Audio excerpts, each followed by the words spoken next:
All right, I'm live. I had an open mic. Did you guys hear that? Did you hear me tapping away? Okay, here we go. Michaela Sheldon is with us tonight. Cannot wait. It's going to be amazing.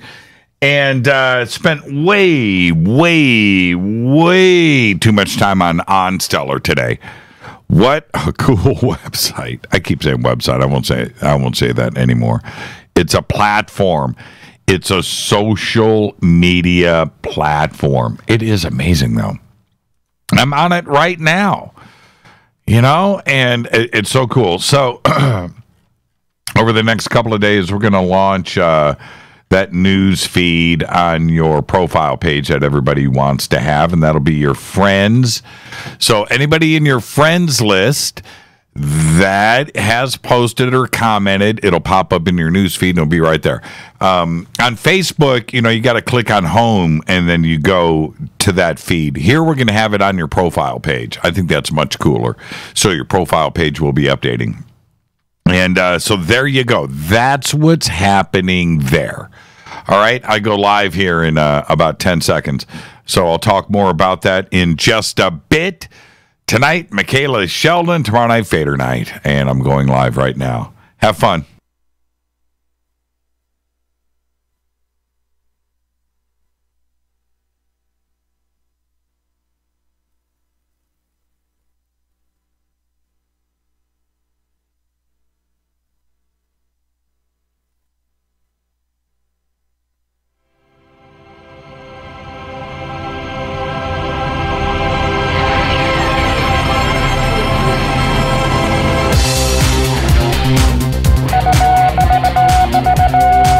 Bespoke radio for the masses. Headline edition, July 8, 1947. The Army Air Forces has announced that a flying disc has been found and is now in the possession of the Army. If the game is rigged, change the game. Game changer. I occasionally think how quickly our differences worldwide would vanish if we were facing an alien threat from outside this world. This is Fade to Black with your host, Jimmy Church, on the Game Changer Radio Network and KGRA, the Global Radio Alliance. I need your help to get to the year 1985. You're listening to Fade to Black with Jimmy Church on the Game Changer Network.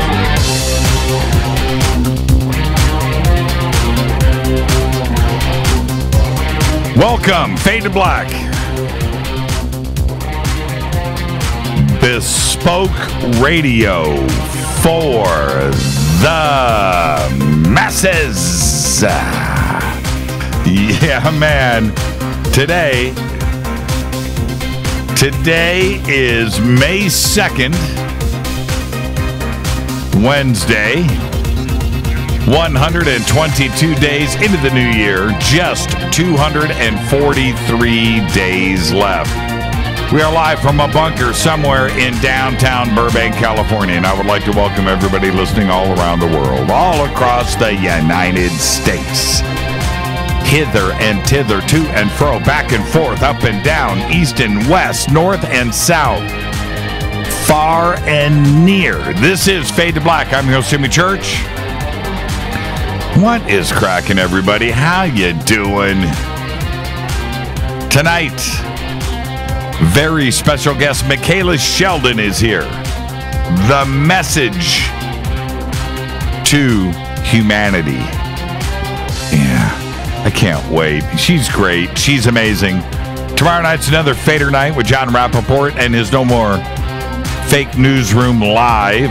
Call-in numbers are 323-825-5045 or 323-275-9695. All right. Follow us on Twitter at JChurchRadio. Can head over to On Stellar. We'll have links up for that here real soon. We're still in the alpha stage. We'll have to go back and change the links. We're going to be in the beta here in about a week and so forth. But for the time being, Follow us on Twitter at JChurchRadio. I have the feeling, see, Twitter hasn't offended me. I have a feeling, even though there's going to be some things in OnStellar that are going to be very Twitter-ish, right? But Twitter hasn't offended me, and I like Jack Dorsey. But the rest of the world out there is crap when it comes to social media.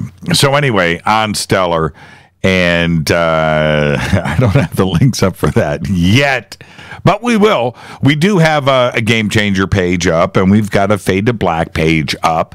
And, of course, myself and Rita are over there, and there's a bunch of Fadernauts hanging out, and a couple of Fadernaut pages, and a Fade to Black unofficial page. I saw that. So all of that is over there. There's thousands of people hanging out over in OnStellar right now. Okay, you can also email throughout the show, Jimmy at jimmychurchradio.com. And just make it good, and I will read it on the air. And so I was just talking about OnStellar. Today is the 8th day of the OnStellar alpha testing, and it's amazing. It's just amazing. And for me, I keep saying this, it's going to be a really, really big deal.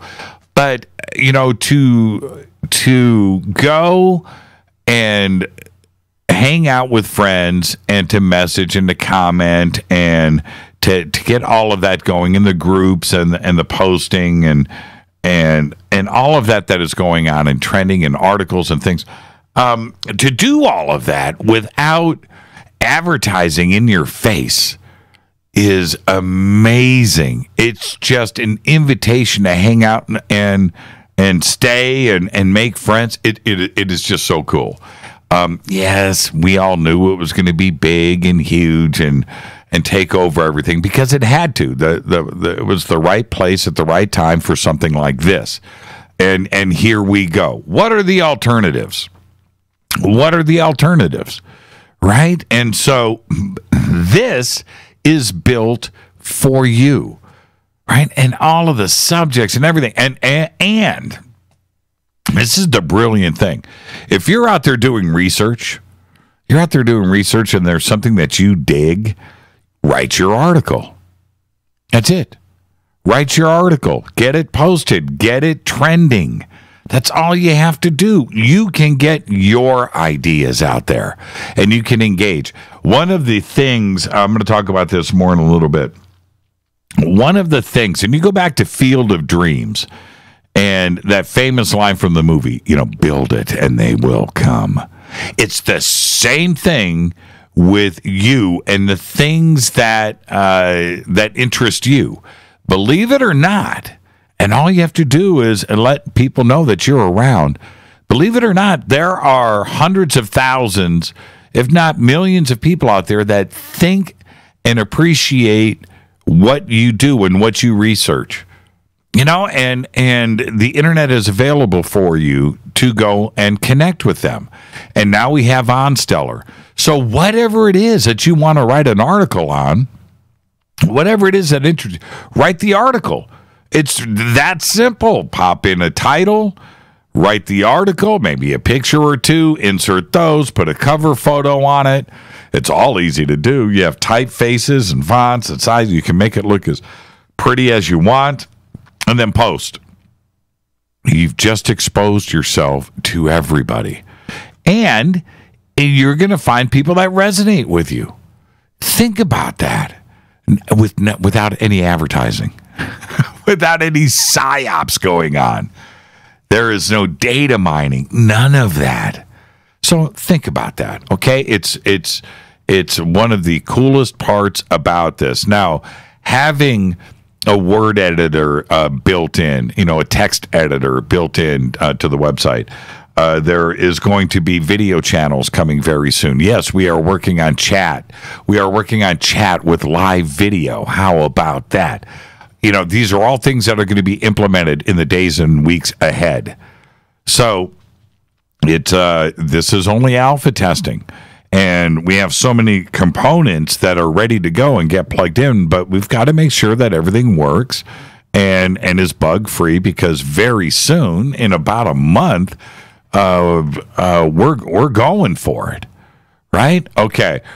Can you write an article on Jimmy Church and Eddie Van Halen? You absolutely can. And if you want, you can write me, Scott, send me the questions, I'll answer them, and then you can put that in the article.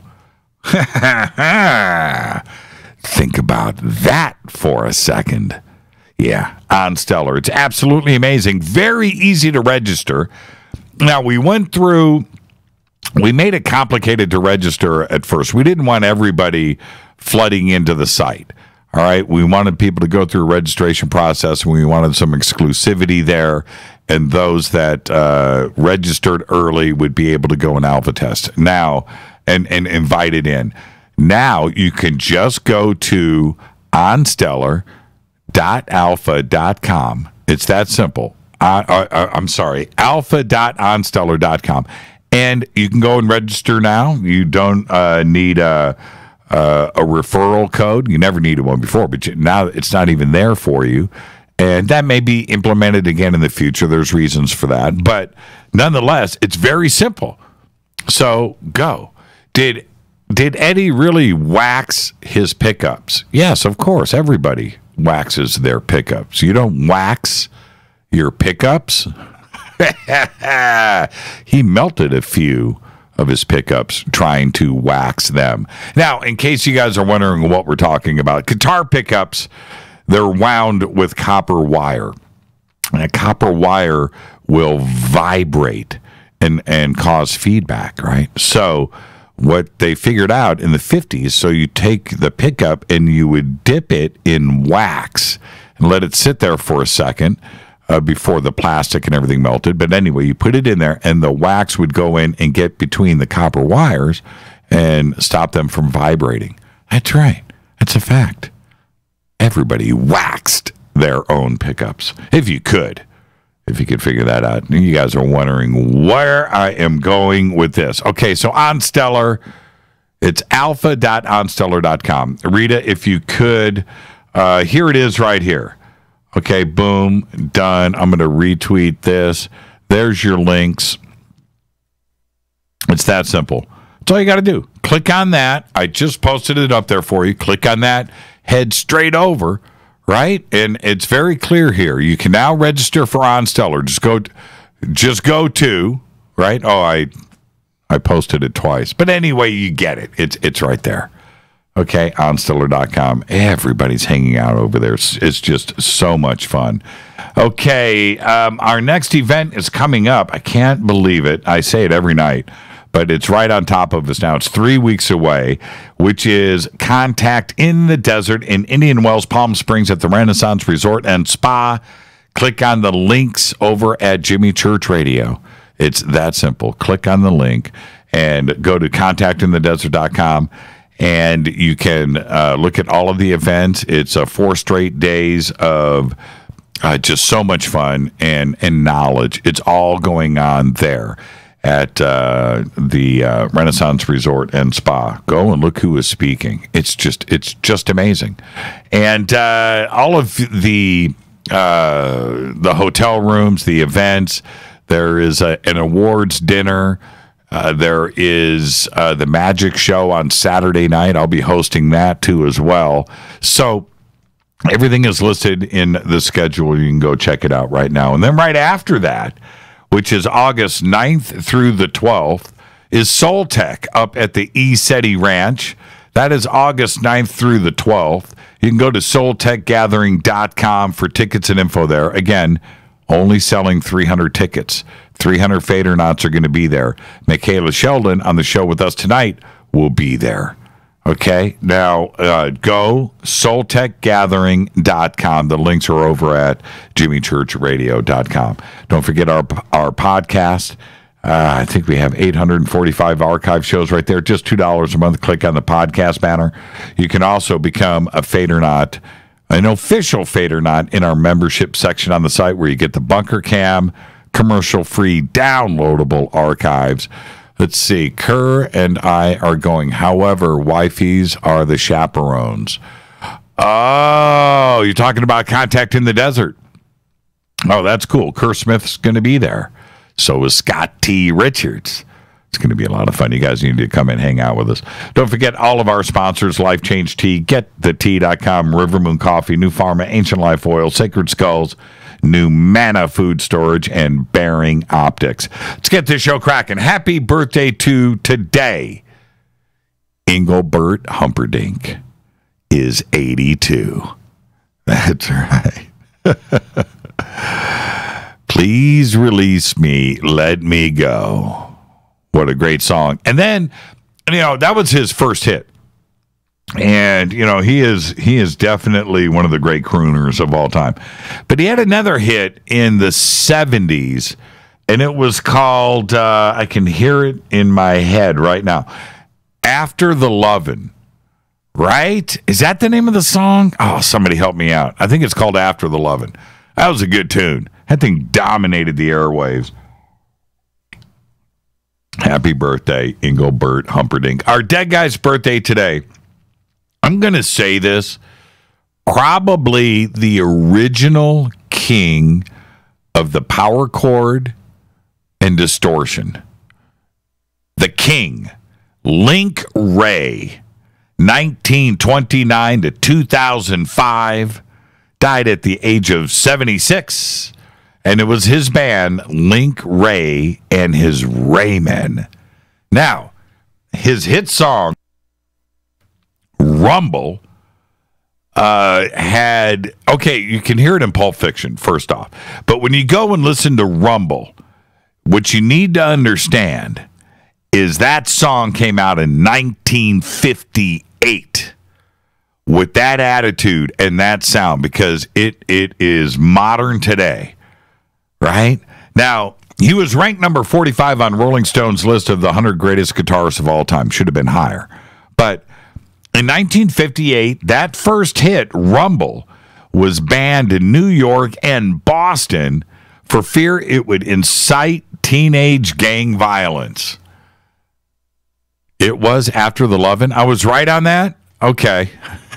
You guys are listening. Power chords, no AC/DC. No. Let me tell you something. Link Wray was that cool. Without Link Wray, I don't think Jimmy Page would have learned how to play guitar. And that is nuts. Link Wray influenced everybody. And when you go and those power chords in from Rumble that are in Pulp Fiction, it changes the tone of those scenes. And unless you knew it was Link Wray, it doesn't even matter. It's like it was written for Pulp Fiction. It was so cool. All right, now you can go right now, look up Link Wray, Rumble, and go and watch those original clips from 58 and 59 and wrap your head around that. What was going on in 1958? Everything but that song, Rumble. Link Wray changed the world. All right. On this day in history, OTD in 1960. The modern version of the Loch Ness Monster is born. That's right. Oh, 1933, by the way, not 1960. 1960. Got Link Wray on the brain. Because it was on that day, on this day in 1933, when a sighting makes local news on May 2nd, 1933. The newspaper Inverness Courier, right, relates an account of a local couple who claimed to have seen an enormous, they wanted to use the word ginormous, but it wasn't accepted in 33, but a ginormous animal rolling and plunging on the surface of Loch Ness on this day in 1933. Now, there are a lot out there. When they think of Loch Ness, they know the history and the reports of what is lurking in Loch Ness. It goes back hundreds and hundreds of years. But it's the modern version of the story when all of the photographs started to surface and the video and film and so forth. But it didn't happen in modern times until May 2nd, 1933. Strange, right? Fader fact. I love it when I get to this point of the show. Fader fact. All of the bacteria in our body, all of the bacteria in our bodies collected would weigh about 4 pounds. And that is your favorite fact. I want to say happy birthday to Nurse Nancy. It's her birthday today. And so, she probably has to work tomorrow. But I'm wondering, after the show tonight, are we going to go meet Nancy over at the house? I think last year on her birthday, we got plowed. Am I right about that, Rita? You got to think about leap year. Because last year, was last year Nancy's birthday on a Thursday? Or is it on a Tuesday? Somebody help me out there. How does that work with leap year? Okay, because it throws everything off. So right now, today is Wednesday. Last year was May 2nd on a Tuesday, or was last year May 2nd on a Thursday? What do you mean? Rita just said, what am I talking about? Why? I'm confused. I'm confused.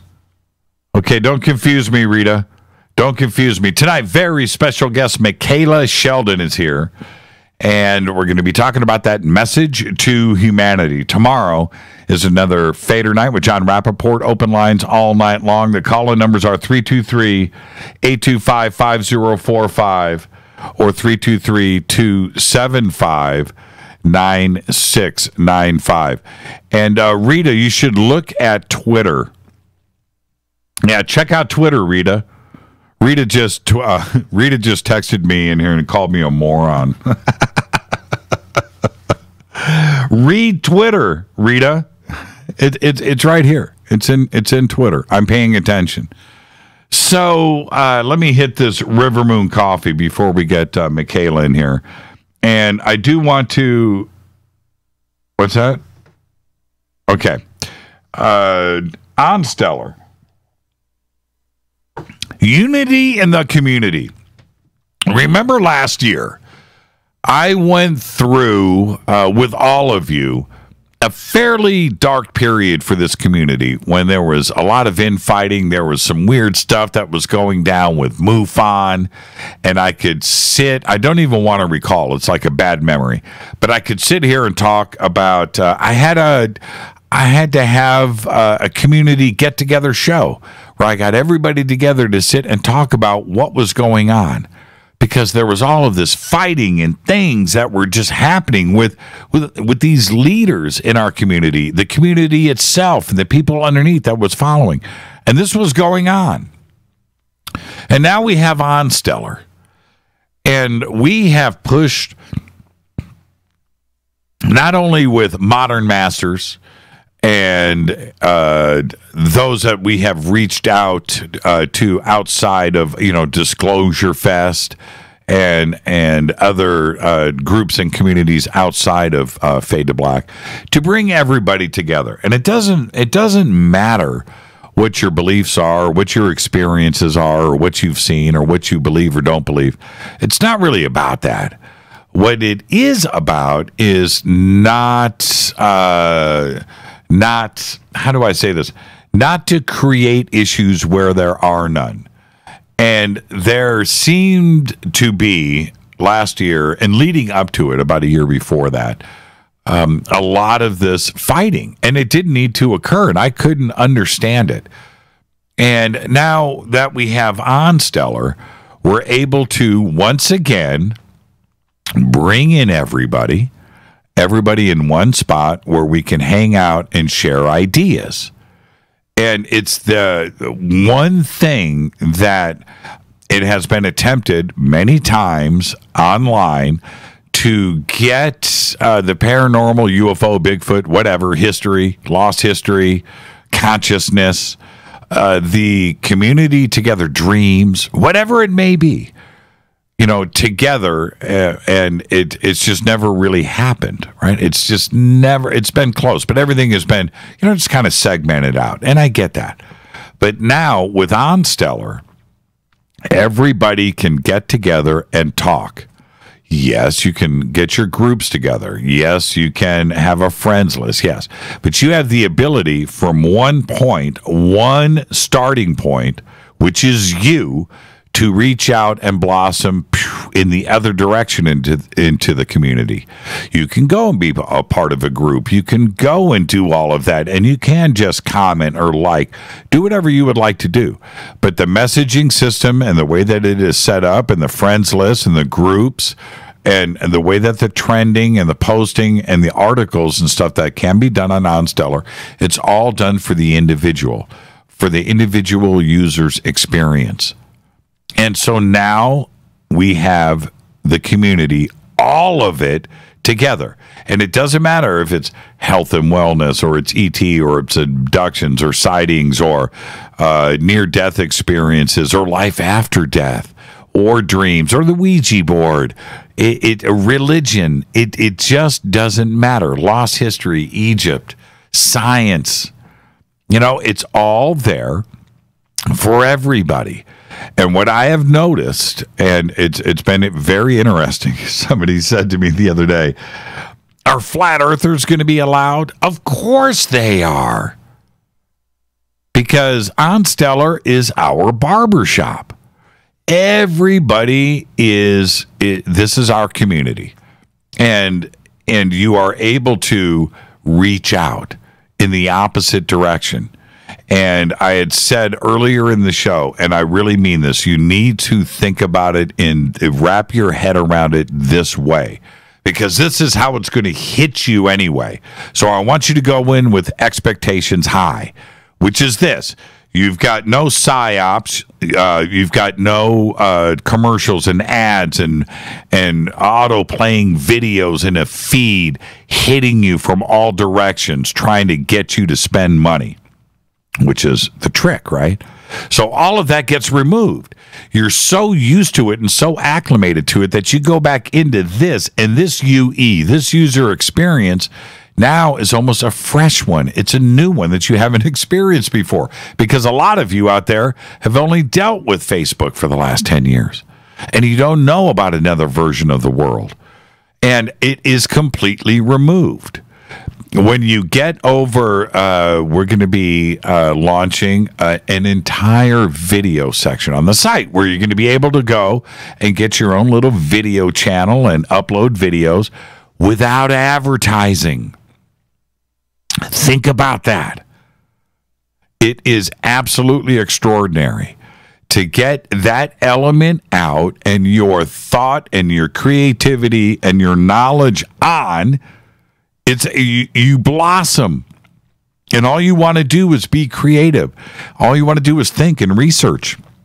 You've got all of these sections of when you go to the trending page, you've got all of these different authors and ideas and minds out there that are creatively putting information out, and you can go and just click and go and read and not be interrupted. Again, I need to stress, there's no advertising, there's no distractions, there's no data mining, there's no attempts to get at your information, there's no attempts at any of that. It's freedom of thought, and it's back to what the internet should have been to begin with. OnStellar is that important. Unity in the community is first and foremost here. It always has been at Fade to Black. We've talked about this for years and years and years.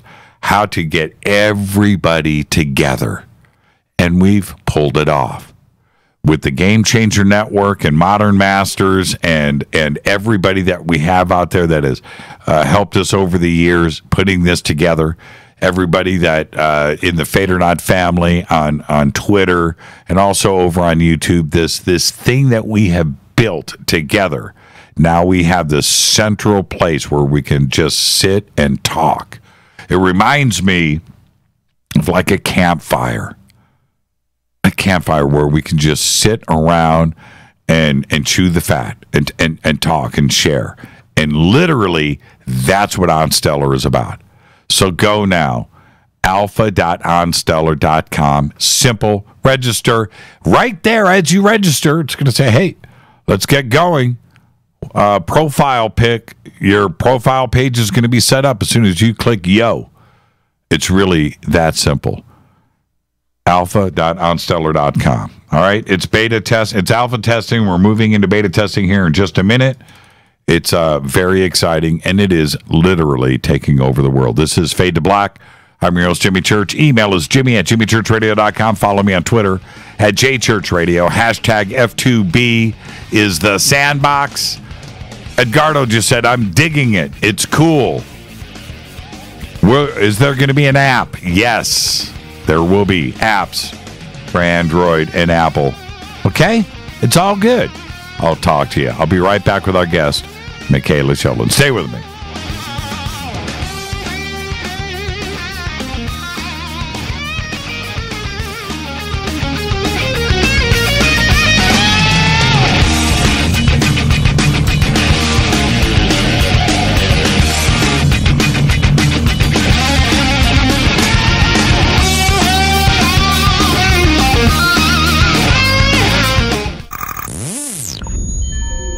You're listening to Jimmy Church, Fade to Black. Fade to Black will now pause for alien identification. The station that talks the net. KGRA Radio. When you take the beans from Central America with dashes of Indonesian and African mixed in and then roast it to the dark side of Fade to Black, you create the ultimate brew of fringe. Introducing the Fade to Black blend from River Moon Coffee. Yes, River Moon's darkest customized roast was created for the love of Fade to Black. The alchemy of masterful roasting and smoking the beans is in every sip of this full-bodied, dark Java. I need my coffee dark, deep, with distinct bittersweet chocolate highlights, just like the bunker.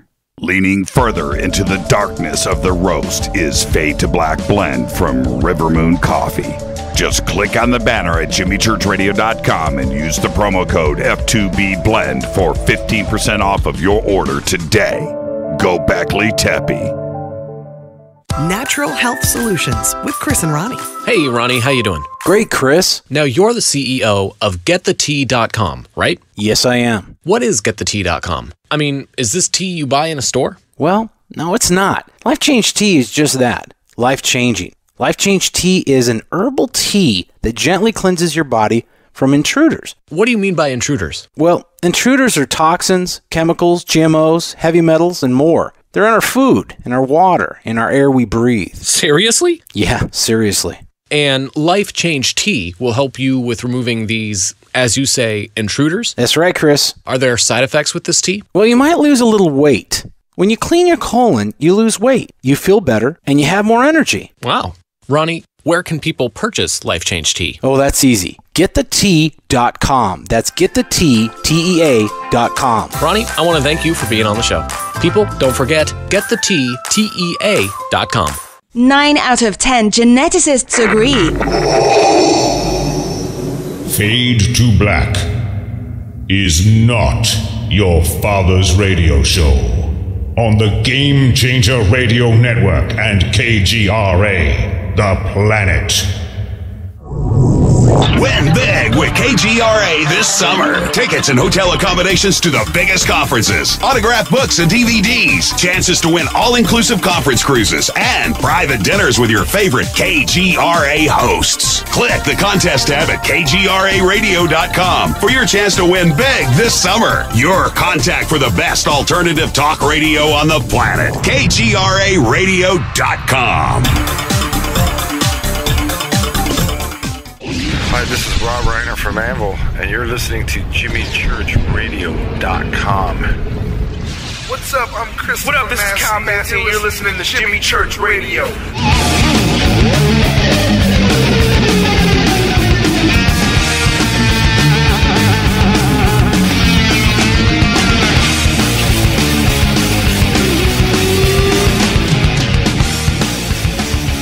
All right, welcome back. Fade to Black. I'm your host, Jimmy Church. Our guest tonight, Michaela Sheldon. She's right here. This segment of Fade to Black is proudly brought to you by Life Change Tea. That's right. Starting with their super strength tea, we use Life Change Tea products every single day here. friends, family, co-workers, the team. The promo code is FADER, F-A-D-E-R, and you will get yourself free shipping. Click on the Life Change Tea banners over at jimmychurchradio.com. Michaela Sheldon is an intuitive channel who has the ability to connect with a variety of guides, interdimensional beings and collectives, including Mary Magdalene, archangels, Jeremiah, the ancients, the ninth dimensional Lemurian and Palladian collectives, Arcturians, the Council of Light, and many others. She channels detailed information about our history, structure, ascension, and transition to a fifth dimensional consciousness. Ms. Sheldon is also currently channeling a book that explains the history behind human creation, how we were designed to live at our soul's highest expression, and how we will heal and rebirth many aspects of our collective reality. She is the executive director of the Flower of Life Center for Human Evolution, a volunteer organization focused on raising the consciousness of the planet. In this position, she works with volunteers on a variety of projects ranging from conscious action initiatives and youth programs to the organization's International Expo and magazine. Her website is michaelasheldon.com. The links are over at jimmychurchradio.com. I'd like to welcome back to Fade to Black, Michaela Sheldon. Michaela, how are you? I'm good, Jimmy. Thanks for having me back. You know, you're like the most requested guest. Did you know that? I did not know that. Well, you do now. And blown away and honored with all of the distinctive guests that you have. Ooh, that's quite a statement. Thank you. Well, you know, that show that we did when we introduced you was so dynamic, right? But you connected with everybody, and they didn't want that show to end. And I did nothing but field email. Okay, when is she coming back? When is she coming back? Well, you know, you got to get Michaela back on. So here you are tonight. Now, the other thing that resulted from that is our Soul Tech conference that we're doing up at ECETI, and we started to put that together. You were the first. You know, it was funny. I'm just going to throw Rita under the bus. Rita goes, "Do you think Michaela?" You know, I said, yes. Well, do you think she would do it? And, and you were the first that we reached out to. And now you're going to be up there at the Soul Tech gathering up at ECETI Ranch. And I want to ask you right now, what are you going to be teaching? That's the first question. And second, are you ready for that kind of crowd? 300 Fadernauts in one place for 4 days? Well, I'm excited. I think this is an awesome opportunity. I love what you guys are doing. You know, the intention behind it to just ground some of this information. And that's what I love, is working with people in real time and getting together, because how many of us do that anymore? You know, we're always remote and, you know, connecting on social media and all these other platforms. But to get together in a space like that is pretty cool. So I'm excited about that. And I haven't been to a study yet. So when you guys asked me, that was exciting for me as well, because I have not experienced the energy. I met James. He's come out here to Detroit a couple of times, and we've worked with James, but I've never been to the ranch. So that's exciting. But, you know, I think there's so much going on right now on the planet that we're all trying to absorb. And it's really so out there in some respects. You know, it's talking about ascension and the grids and shifting of the poles and disclosure and all these things. But like, the question becomes, how do we apply this in our everyday lives? And that's really what I see people struggling with the most. So what I'm intending to bring is some of that information. You know, how do we take all of this and apply it in our day-to-day reality? Yeah, and there is a difference there, and you're right. It's one thing online, that's fine, or, you know, your center up there in Michigan, that's another thing. But it's a whole other aspect when you get together at a big conference where you have hundreds that are there that are focused, and that dynamic has to help you too as well, right? You have to elevate your game. Oh, it's the perfect scenario for me and what I do, because energetically, when we have people together like that, we're resonating as a one, regardless of how many different opinions we have and how unique we are. We resonate together in that space. So when you're doing something like channeling and you're bringing in that information, you're always going to complement the intentions of everyone in the space, because what the guides will do is they'll pick up those really fine lines that cross between everybody that has the same application but manifests differently. So yeah, I think being in a space like that in real time, it ups the game for everybody. It's not just me, but it brings the guidance in at a level where everyone can take something away that's personal and applies to them in a collective way.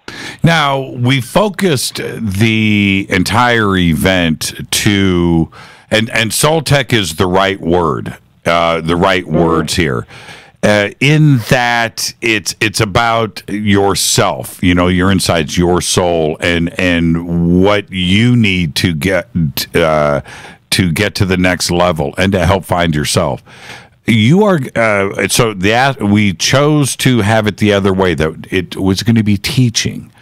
And so often today, a lot of those that speak at these different conferences hold back information, or at least the audience feels like they are not getting everything, right, that they're holding back. So we wanted it to be the opposite, that we are going to give, to teach, right?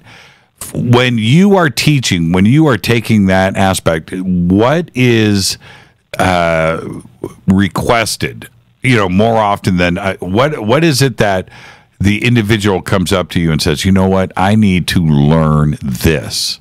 What do you think is the most requested curriculum, if you will? I think the most common theme or request that I see is that people are awakening at such a fast pace and finding themselves in the midst of timelines that no longer fit. So we've been almost, these round pegs forcing ourselves into triangular holes because of what society has taught us, or these beliefs or these imprints, these patterns we've been running. And so it's hard to wake up in the midst of a reality you created that no longer fits who you are. And people are wanting to understand, how do I even uncover what I'm here to do, or what my unique gifts or talents are, because they become so far removed from that truth that they want to understand how to get back there. And I think there's a false belief that it's a really difficult process. That was my question. That is so that almost sounds intimidating to me. I appreciate somebody asking that question, but that sounds difficult. Right. And I think it sounds difficult because in our awakening and our ascension, we've been taught that there's this one purpose that we have. There's this one thing that we're here to do. And if we're not doing it, or we haven't uncovered it, in some way we're failing, humanity. Right. And that's not what I find at all. In my readings and my group work, the guides that I work with will always come in and say, we came with an intention. And that intention is collective. It's not something that's stagnant. You weren't here to do something that if you don't do it, you failed. It's an evolutionary process. So everything that we're becoming is affecting everything else, and it's always moving and changing. So I guess the question is, how do we move from those old stagnant timelines and allow change without being in fear? Because that's the biggest thing that comes up, is all this fear around change. Moving myself into a new reality, uncovering a new identity. Can I make money? Can I earn a living doing what I love? These are all things that are typically evoking this fear response. But you can do it. You can do it. It's not difficult. Yeah, and and I'm not here to say it's easy. Right? I don't think it's ever easy, but I certainly went through that shift in my life, complete death and rebirth of my reality, and it wasn't easy. But I will say the things that I was most in fear of were the most ridiculous things when I got to the other side of them. And if you can take that approach, that you're going to stare fear in the eye and challenge it, I think it becomes easier to step into who you're becoming next. Because I wouldn't say there's one stagnant energy that you are. There's not one imprint. It's always changing. Stacy just tweeted this, and it's a great question. Jimmy, can you please ask her what individuals can do to best be prepared for what we will learn from her at Soul Tech? Are there any prerequisites? Great question. That is a great question. I think that the only prerequisite to coming in and learning something from like a channeled interaction is just maintaining your vibration and raising your vibration to match the information. Because a lot of times we'll come into these situations wanting to uncover something very specific, right? So going back to that one thing that we're here to do, and we have a lot of resistance around that. I'm obviously not doing what I'm here to do, so in this interaction, I need to uncover what I'm here to do. And if you walk in that resistance with that preconceived notion that there's something that you need to take away, you're always going to be disappointed, because the guides are never going to come in and tell you exactly what you're here to do. So preparing your vibration means being in neutrality, being open to a wider spectrum of information that you could have imagined. Because a lot of the stuff that comes in, it's multidimensional. So it's multi-layered, it's multifaceted, and it's vibrational. So just be open to it. I don't think there's any big preparation that you need to do, but come with some subtle intentions, to just be in the moment with what is. And what I find is, if you let go of some of those preconceived notions, that resistance, it'll open you up to bigger things that you hadn't even considered that you could take away. Now, you know what it's like to go through these transitions, or you think you do, Michaela. Are you ready? Yeah. Are you ready for ESETI? Do you have any idea? I know you've wondered, but do you have any idea what you are about to encounter? I've heard so many stories. I have so many friends who have gone out there and had insane experiences. And so I'm a little, pensive, but at the same time excited, because I feel like the veil is very thin for me already. So it should be interesting. My expectations were so high. It'd been on my bucket list for years, and I was nervous with anticipation, and we flew up and then drove in, from Portland. So it just seemed like it's like when you're a kid and you've got to drive to Disneyland. It's 30 minutes away, but it seems like it takes 5 hours, right? And and so it was like that. But from the moment that we got there, and everybody that goes to ESETI for the first time, this is kind of what happens. You get there, you get out of the car, and you put your feet on the ground, and something goes right up through your legs. Mm-hmm. It's like this thing, right? And it's like, okay, what's going on here? And I'm not exaggerating with this. So anyway, and part of it is the collective, right? It's the mind collective. It's the hive mind that's going on there. Everybody is at one with themselves and connecting. So that has a lot to do with it. But the ground itself is sacred. And so that goes through you. And then from that point forward, as you walk in, it never stops. It's like this crazy thing that goes on there. And I look back, if you can imagine this, you're awake and running around for 16 hours, 14 hours, 16 hours there when you're not sleeping. And there is something going on every minute of the day, and you can't stop it. It's crazy. I don't know. I'm telling you, you need to be prepared for that. It's a difficult place to leave after you go through these things. So again, I don't know if you're ready. You've heard the story, so had I. But you get there, and it just starts from the word go. It's extraordinary. Mm-hmm. Have you ever? I don't know if I asked you this the last time you were on the show. Have you ever seen anything in the sky? I have seen some things in the sky. Most of my experience, though, my most significant experiences are lucid travel. So I have a lot of encounters during sleep state, during meditation.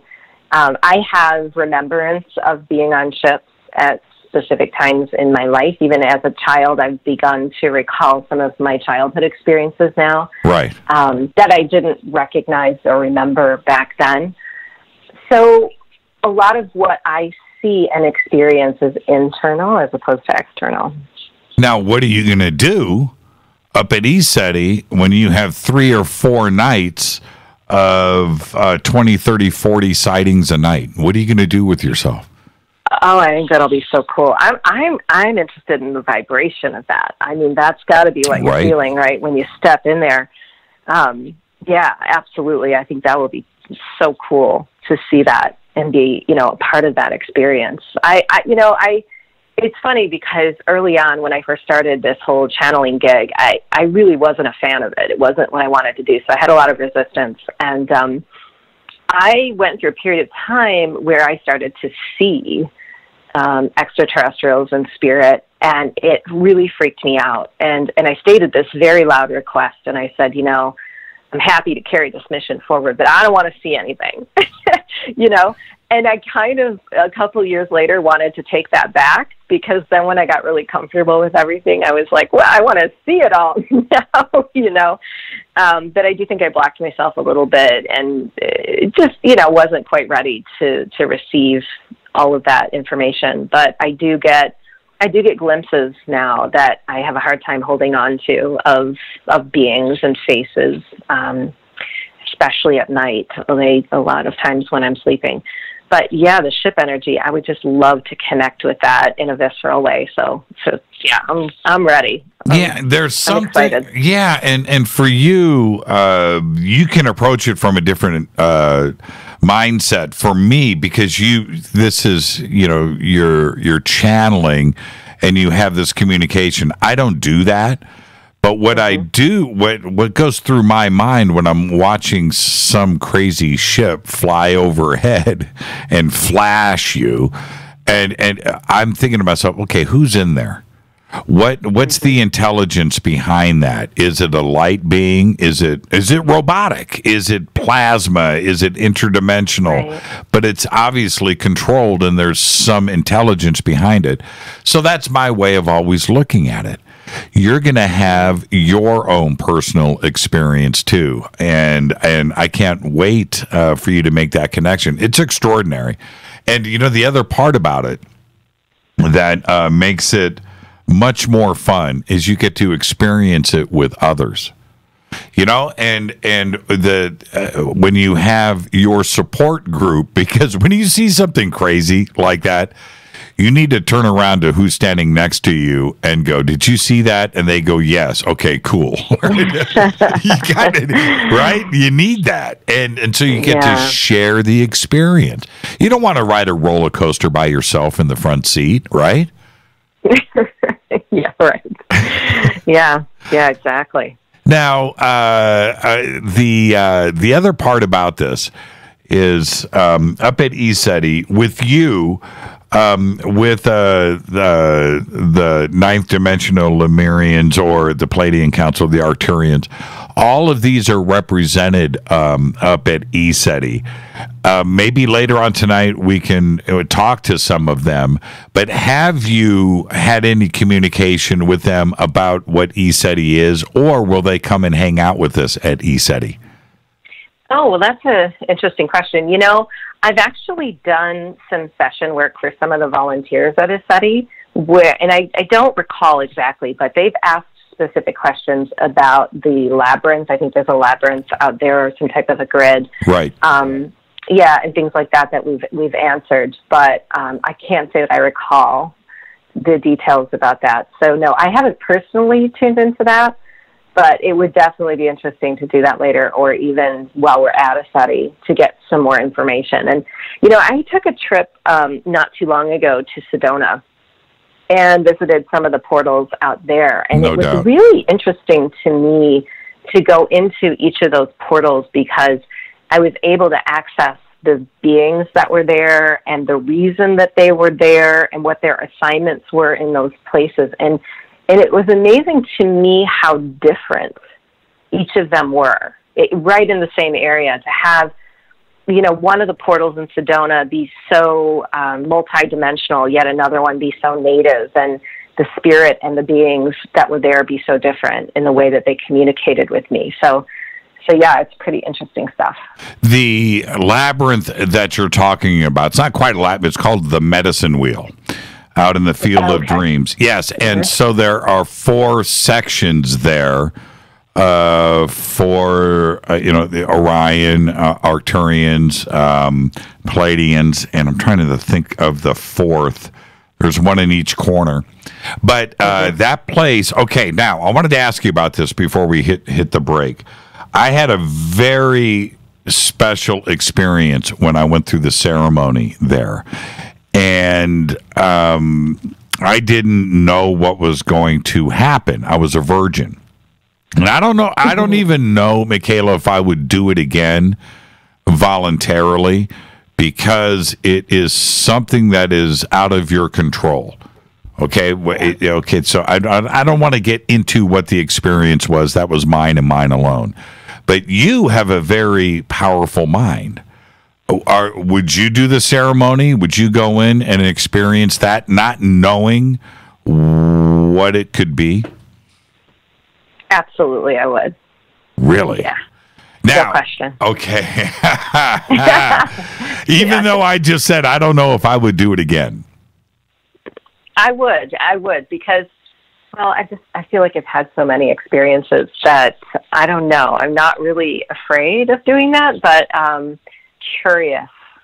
Yeah. Really curious. That's right. That's right. And what was so interesting for me, again, I'm sure it's individual. Everybody is going to go through their own experience with this.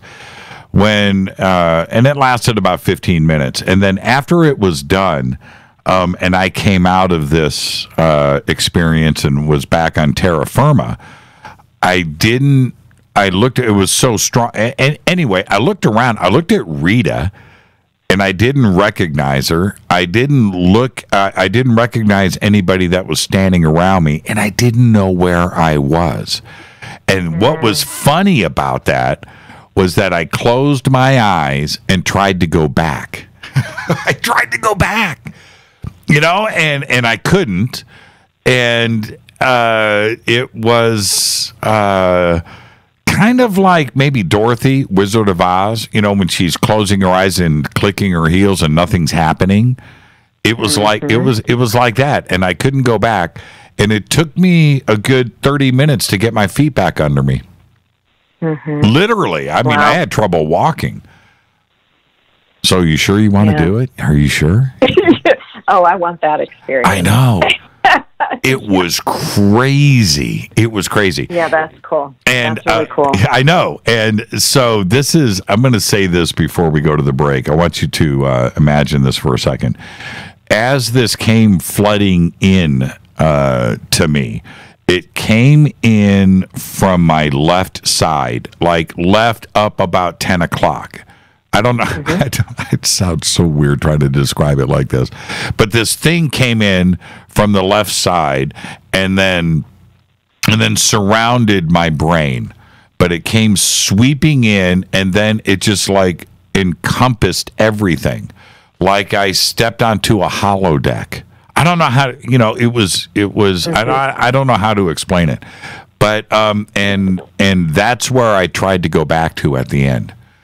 And I couldn't do it. I will tell you that when I channel, I always have beings and collectives come in through the left side in that same exact way.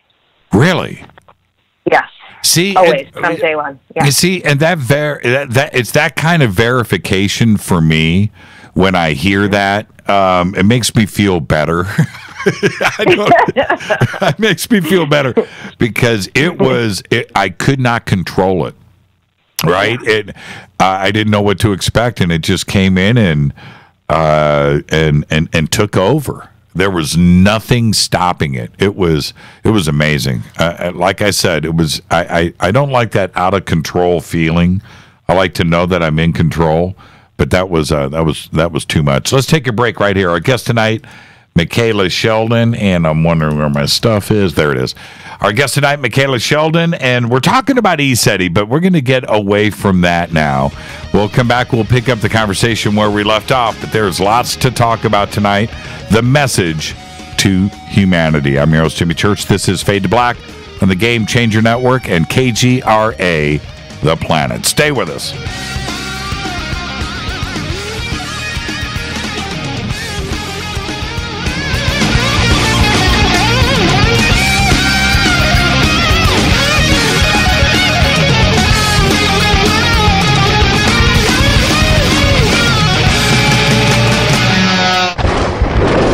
This is Fade to Black with Jimmy Church on the Game Changer Radio Network and KGRA, the Global Radio Alliance. This is KGRA Digital Broadcasting Station, Salt Lake City, Utah, Van Buren, Arkansas. Hello, Fadernauts. This is Jimmy Church, and I'm introducing New Pharma, a company whose products are based on science. Human function based on the endocannabinoid system, or ECS. New Pharma firmly believes in this science, and their research indicates that support of the ECS provides the beneficial effects for a healthy lifestyle. New Pharma's science includes relief capsules for pain relief, sleep capsules, which are natural support for occasional sleeplessness.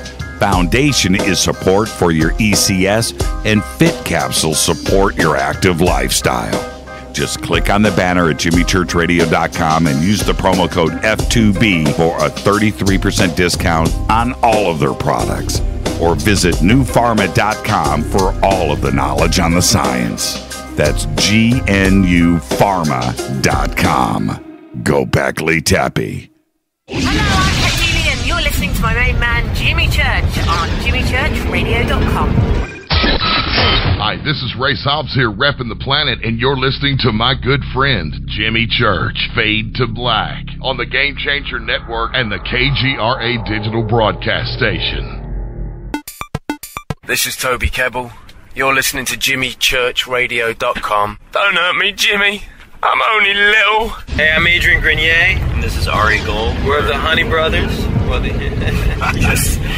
are of the Honey Brothers. Hey, I'm Adrian Grenier. And I'm Ari Gold. We're the Honey Brothers. And you're listening to Jimmy Church. The Revolution. Ancient Life Oil. Life-changing. The real oil. CBD is truly ancient life oil from the source. This oil has no psychoactive effect and is also legal in all 50 states. When you're healthy, you're happy. The truth about this wonderful plant is that it wants to give back to mankind life, longevity, and happiness. Ancient Life Oil are golden grade, all organic, non-GMO, and infused with high-quality liquid coconut oil. It's simple. Just go to ancientlifeoil.com today. That's ancientlifeoil.com. The best, purest, organic, and non-GMO CBD in the world. Go Beckley Tappy. The statements made regarding these products have not been evaluated by the Food and Drug Administration. These products are not intended to diagnose, treat, cure, or prevent any disease. Please consult your healthcare professional about potential interactions or other possible complications before using any product. This is Micah Hanks of the Gralien Report, and you're listening to Jimmy Church on Fade to Black, across the globe on the Game Changer Radio Network and the one and only KGRA Radio, The Planet.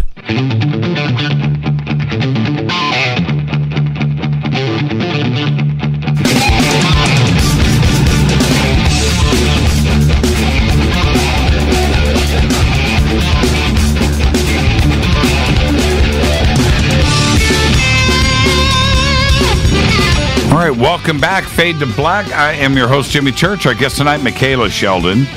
She's back. This segment of Fade to Black is proudly brought to you by River Moon Coffee, makers of the Fade to Black blend. I'm drinking it right now in the studio. To get 15% off of your order right now, click on the banner, use the promo code F2B and there you go. It's the best coffee in the world. Michaela, have you drank Fade to Black blend yet? Do you drink coffee? Not yet. Okay. I don't drink coffee. Oh, you will? I do Chinese herbs. Oh, I'll fix that for you. It's that, I'm willing to try. The first cup is free. Great. Okay. The first cup is free. You'll be hooked for life. It's just amazing. Anyway, we'll have some up at ECETI. I got this question in from Eddie. Eddie says, one of his favorite practices is bringing up the Kundalini during astral projection. Has Miss Sheldon had any experiences doing this? Now, it almost sounds a little too personal, but there's the question. No, I think we can go there. I don't think there's anything personal about Kundalini. I mean, when I first had my awakening, it was happening to me all of the time. And I think that, looking at some of the ancient civilizations, as a matter of fact, the Lemurian collective was one we were just talking about today. They relied on that Kundalini energy to raise their consciousness and create as a collective entity. It almost like set the tone. It prepared them as unique beings to always be making decisions in the highest good of all. And so, yeah, I have had Kundalini experiences. When I astral travel or meditate, not every time, but I think it's definitely a part of that experience.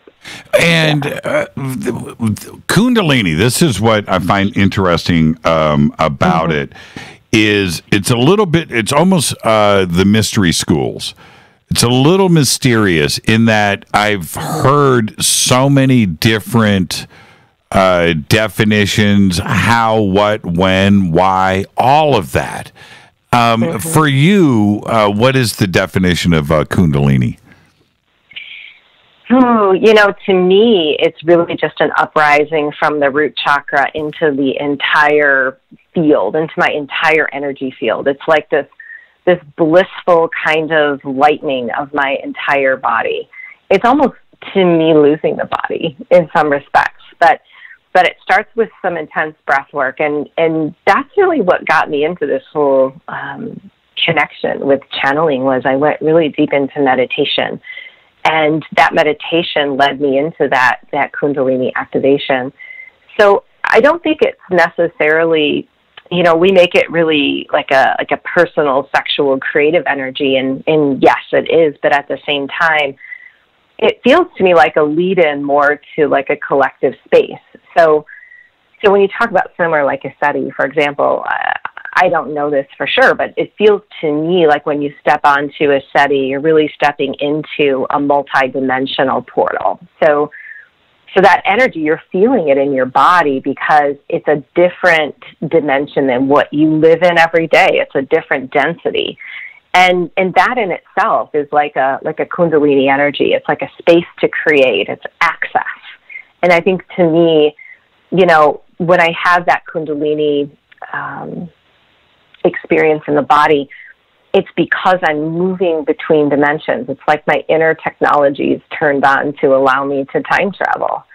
And I'm experiencing that blissful, creative energy in my body because my physical is responding differently to the energy that I've just accessed.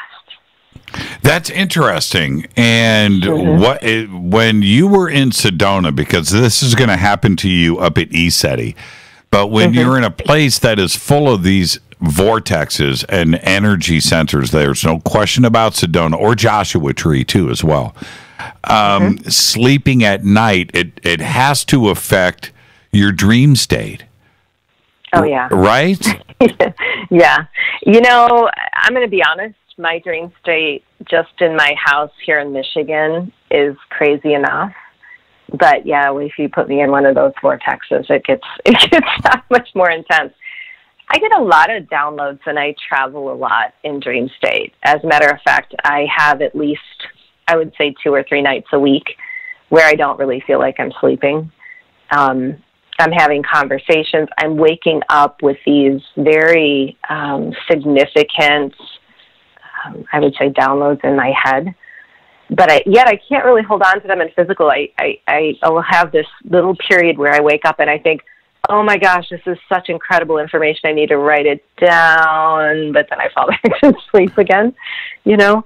But a lot of times in Sedona, what would happen to me is as I was drifting off to sleep, I would catch glimpses of faces and beings coming at me. And actually the first night that I was in Sedona was the worst night for me, where I did not sleep much at all because I was seeing so much. And really, you know, that happens to all of us. It does. In dream state. And when we stayed up at ECETI, we stayed off site. But that was the one thing that Rita and I knew that we were going to do the next time, which will be this August, that we wanted to experience that, to sleep there, because there's so much, the word is craziness. There's craziness going on. It's just craziness. And whatever it is that you need or want to experience, you're going to find it there, right? And it doesn't take long. It doesn't, I'm telling you. So anyway, I saw this with everybody else. I wasn't the only person. I saw this orb. And this orb was like 50 feet. I don't know, 50 feet. It was big.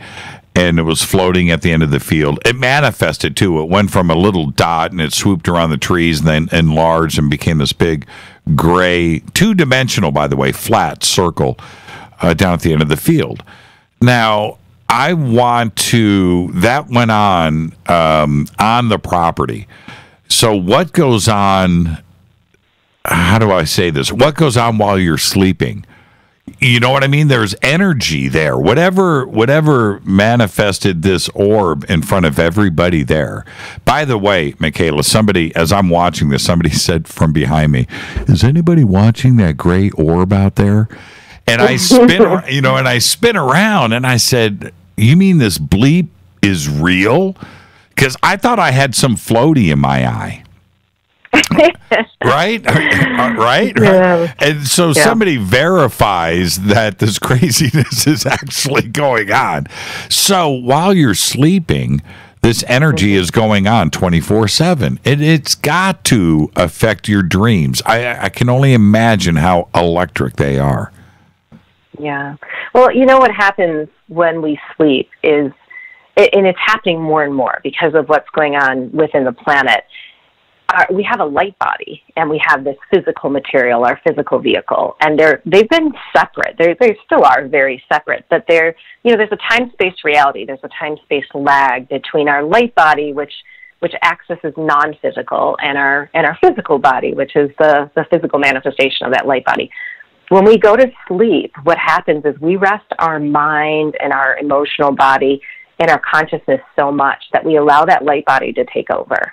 Because we have so much resistance in our day-to-day when we're awake that sometimes that light body, it can't work for us the way that it's intended. It's really a part of our technology we're meant to use and time travel and do all of these things.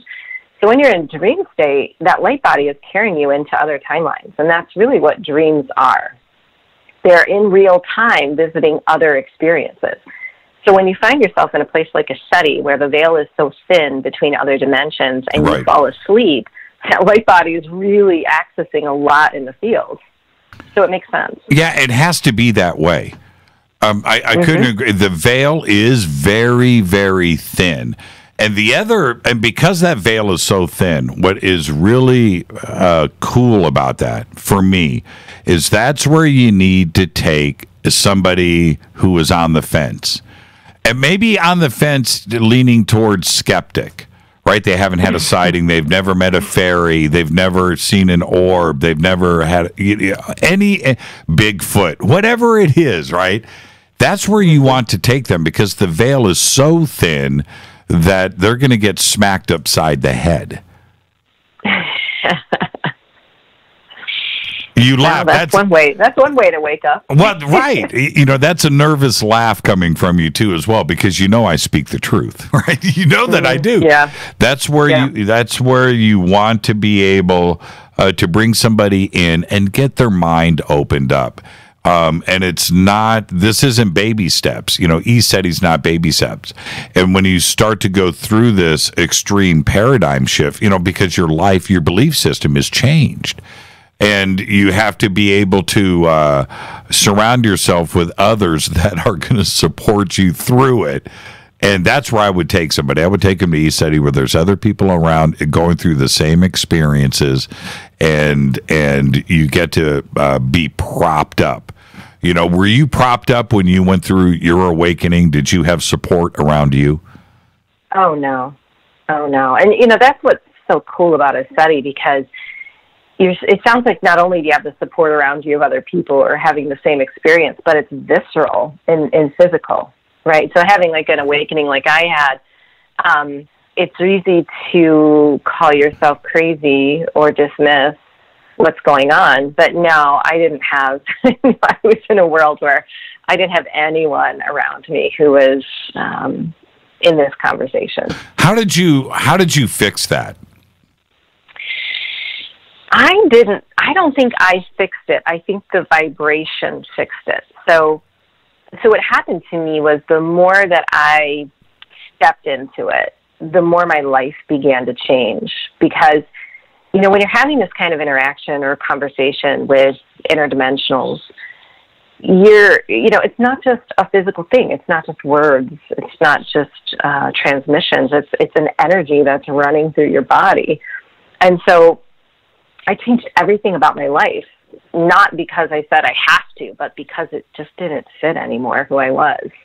And as I did that, I found myself surrounded by more people, just like a magnet, coming into my life who were having this conversation, who were supporting what I was here to do. So it wasn't a decision I made.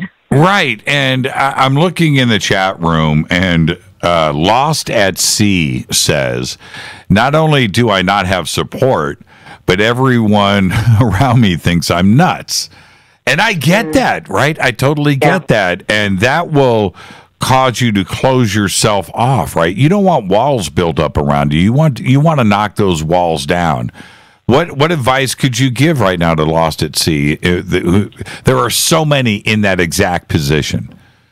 Yeah, it's such a tricky time on the planet right now, and Lost at Sea is not alone, because I talk to so many people every day who are in the same boat. A lot of us are finding ourselves alone, and I think from a higher vantage point, a lot of us chose to be here in the midst of this timeline shift.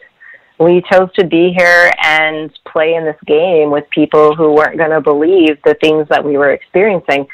And so what happened to me was, when I finally got my footing about this, I thought, this is what I'm here to do. This is my life. This is who I'm becoming.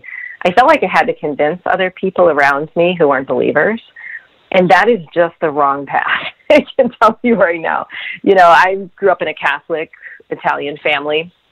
And I started having little dinner meetings with members of my family to explain to them what I was doing. And, they were either dumbfounded, confused, afraid, or just completely rejecting what I was saying. So what I decided was just to live it, just simply to live it, not to convince anyone of my truth or that they had to subscribe to any of my beliefs, but I put it out there. This is who I am. This is what I do. And I continue to have those relationships today. And when you don't force it, I think that those subtle changes start to happen, because I have seen in my family at holiday dinners, some conversations come up that I never would have thought we'd be having. Not that I brought them up, but my family's bringing them up. So something's happening, right, beneath the surface.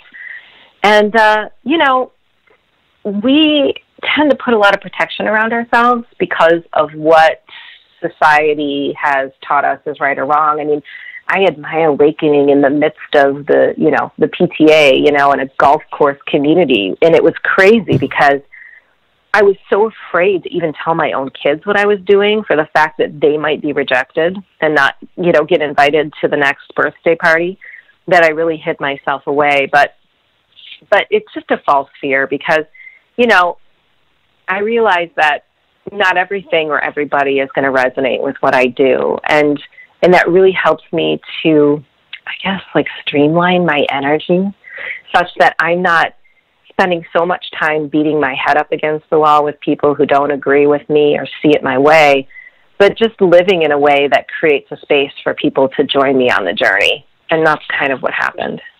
Lost at Sea just responded and said, my wife pretends to listen, right? Yeah. That is where that is who you need to take to ESETI, right? Yeah, this is a common issue with relationships, right. Jimmy. I mean, it's just coming up a lot because think about it this way, okay? We're different humans than we were 10 years ago. And a lot of us formed relationships in these old dimensional energies, in these old identities. And these soul contracts, they have to be willing to change with us. And each member of that soul contract, that partnership, has free will to choose, the opportunity to go on that journey with you or not. And, I'm not saying that the relationship needs to fail, but at the same time, if that conversation isn't heard, right, you can't force that person to hear the conversation. You can only give them the opportunity to consider, right, or inquire within their own reality. And, this happened to me. I'm not saying everyone who's going through awakening is going through a divorce, but, I found myself in a relationship and was very open and honest with someone who's, conventional world, corporate world, and quite frankly was afraid of what I was experiencing. And, it just became a difficult situation for me to create what I was here to create and be supported in, and so a lot of people are having these honest conversations, and it's not to say that we have to force it, push it, or cut it off, but we have to be open to the fact that we're shifting timelines right now. And in every relationship that we have is a separate timeline that has its own dimensional reality, its own vibration. And we can kind of see that, we have some friends or some family members that still are subscribing to the old paradigm, the old grid, I call it, 3D matrix, that aren't willing to take the opportunity to, allow others to experience something different. And then we have these new relationships and experiences coming in where we're creating new partnerships and new timelines based on resonance. The ability to, that's part of the magic. If your partner is with you, to sit around and have the ceremony of discussion, right? Mm-hmm. That's it. And you can go through so many different experiences in a day. Look, just today, I picked up my cell phone. I'm calling Race Hobbs. I picked up my cell phone and I hit the, what do you call it? The thumbprint, right? Whatever it is, the ID. And I turn it on and I'm getting ready to dial Race. And while I'm holding my phone in my hand, he calls me. Now, that's pretty cool. And you want to be able to, at that moment, turn to your other half and go, Jesus, this is cool, right? You want to be able to share that and have them understand what you just went through. And if you can't do that, that's tough. That's a tough thing. So if you have a better half that isn't getting it, or is just along for the ride, or is just, pacifying you with passive conversation, take him to ESETI. Take him to ESETI. Take him to ESETI. They will leave a changed person. Somebody just posted here. I want to get to this. Janine said, Soul Tech question. Can we bring somebody who's not a fade or not? Yes, you can, because they are going to leave wearing a Fade to Black T-shirt. Absolutely. Yeah, bring somebody who is not a fade or not. Now, here's another question that just got posted. Can you recommend for learning how to balance the processing of higher energies and comprehending and remembering how we are all connected to all things and experiencing this, but still actually living in 3D? And you know what? As you think about that answer, I get this question a lot lately, Michaela, where there are a lot that are okay with 3D. They want the enlightenment of the vibrational shift, but they're actually okay right here in terra firma in 3D land. Mm-hmm. I get that a lot lately. So how do you handle that? And are you getting the same questions? Yeah, absolutely. I don't think there's anything wrong with being in 3D. There's no right or wrong here. We just have different realities we're existing in, and so just to kind of give a little bit of background on this, a lot of the channeling that I've been bringing in has been talking about this new grid, the guides call it. So everything we create in a pattern, we create in a grid, and all that means is it's information flowing between 2 points, right? And it creates this really interesting or unique connection to all things. Well, we've just been focused in 3D, and we've created this old 3D grid or matrix. And, this is where our old, corporate entities, our banking system, all of this stuff exists. But as we've been awakening, we've been creating this new grid. This new grid is a bit different because it operates in open source. It is connected to the universe. It's not segmented off. It's not just an earthly loop. It's taking us elsewhere. And so we, as humans, a lot of us have timelines running in both grids. We still have that third dimensional job, and we may love that job, but yet we're creating consciously elsewhere in this new grid, new timelines. So the key to balancing this, I really think, is having neutrality. And this is kind of a controversial topic that is always brought in my channeling, because people automatically jump to, neutrality means that you don't pay attention to things in the world. You don't care about things that are going on in the world. And that's not at all what neutrality is. Neutrality is looking at everything for what it is, but knowing that you bring the perception and the consciousness to it to change it. So a lot of us are still in these 3D positions, and we're there with a higher consciousness because we're bringing something to that timeline. I mean, I know so many people, for example, that are working in the financial markets, and they're tapping into this information now about blockchain, right, and all these new things that are coming in this open grid potential, and they're bringing that knowledge and that wisdom to something that's now getting ready to transition. So we really have to stay, I guess, open and in neutrality to the bridges we're creating between these two timelines. It's different for everybody, Jimmy. It's different for everybody. Sometimes what I see is that we still have these 3D timelines because they're supporting us in becoming or doing something different. And when people are in resistance about that, like, I have this old job and I hate it and it sucks and it's dragging me down and it's low vibrational, then they have a harder time bringing in that new timeline or that new energy that they're here to create from or with. And so that neutrality comes in as a perception. How you perceive everything in your life is a currency. It's an intention that goes out to the universe, and it assists in that shift. Edgardo's got a question. It's a dream question. Let's see if we can get this in really quick. Dream question, very vivid dreams, many very creepy, but when trying to remember, it's quickly gone from memory, but not the fear. Why is that? So the fear is still there, but the memory is gone. Well, we have so much fear of the unknown. And so when I first started connecting, I was connecting with a lot of beings, experiences, even in dream state, that I didn't understand. But we really have to begin to question, because when we question these realities, we can often get information that helps take us out of fear. So first, I would say having a solid practice before going to bed is really beneficial to navigating that light body technology while you're asleep.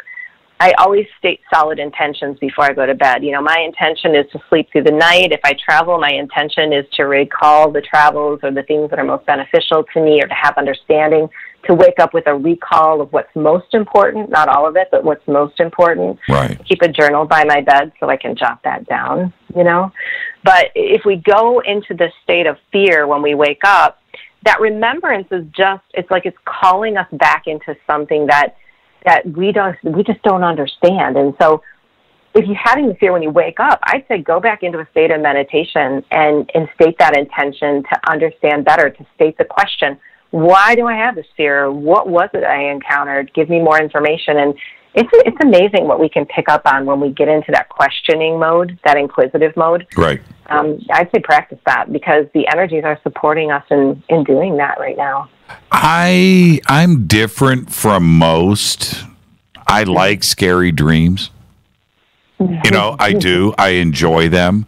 And some of I've had, you know, I've woken up just like everybody else has in a panic. And it's just like, you know, I mean, you know, terrified, right? But I'm ready. I want to go back to sleep. I want to pick up where I left off. And I find it exciting. And I know that sounds, you know, a bit strange, but I enjoy that. Yeah. We know also when our light body's traveling, okay, so we have these experiences when we're sleeping, just like if we were to go on a ship, okay, if we were having an experience on a ship, we enter this plasmic state. So all of the information from that experience, it exists in plasma within us. And so we have the ability to access that plasma when we go into meditation with a solid practice or an intention. You know, like for me, what I've been doing lately is recalling a lot of experiences I've had on ships as a young child that exist in that plasma state that I wasn't able to access as a child, or I wasn't ready to access as a child. And so that can really help to recall, right, some of these experiences going back into that plasma state. And it requires meditation. It requires a higher vibration or adjusting your consciousness to match what's in that plasma. Right. Because when we have these time travels, we're existing in a different vibration, a different dimension that we don't hold in our day-to-day reality. So that's why meditation is such a valuable tool, using that during the day to complement your night travels, to go into that plasmic state again and just recall the things that you need to remember. When we come back, can we talk to the Council of Light or the Lemurians? Can we do all of that? Okay, this is what I would like to do with everybody. I had so much fun last time doing this, and it caught me by surprise. So we're not going to do that this time. If you have any questions that you would like to... Now, I just blew past the commercial break, but I'll get it in. How quickly can you change gears from who you are channeling? I can change gears right away. Okay. All right. So whether it's Mary Magdalene or archangels, Jeremiah, the Council of Light, Arcturians, post your questions up in hashtag F2B, and I'll ask them in real time right after the break. Our guest tonight, Michaela Sheldon. I'm ready. I'm almost nervous, Michaela. So let's get through this together. Let's have some fun. This is Fade to Black. I'm your host, Jimmy Church. We'll be right back. More with Michaela right after this. We're going to channel live. Stay with us.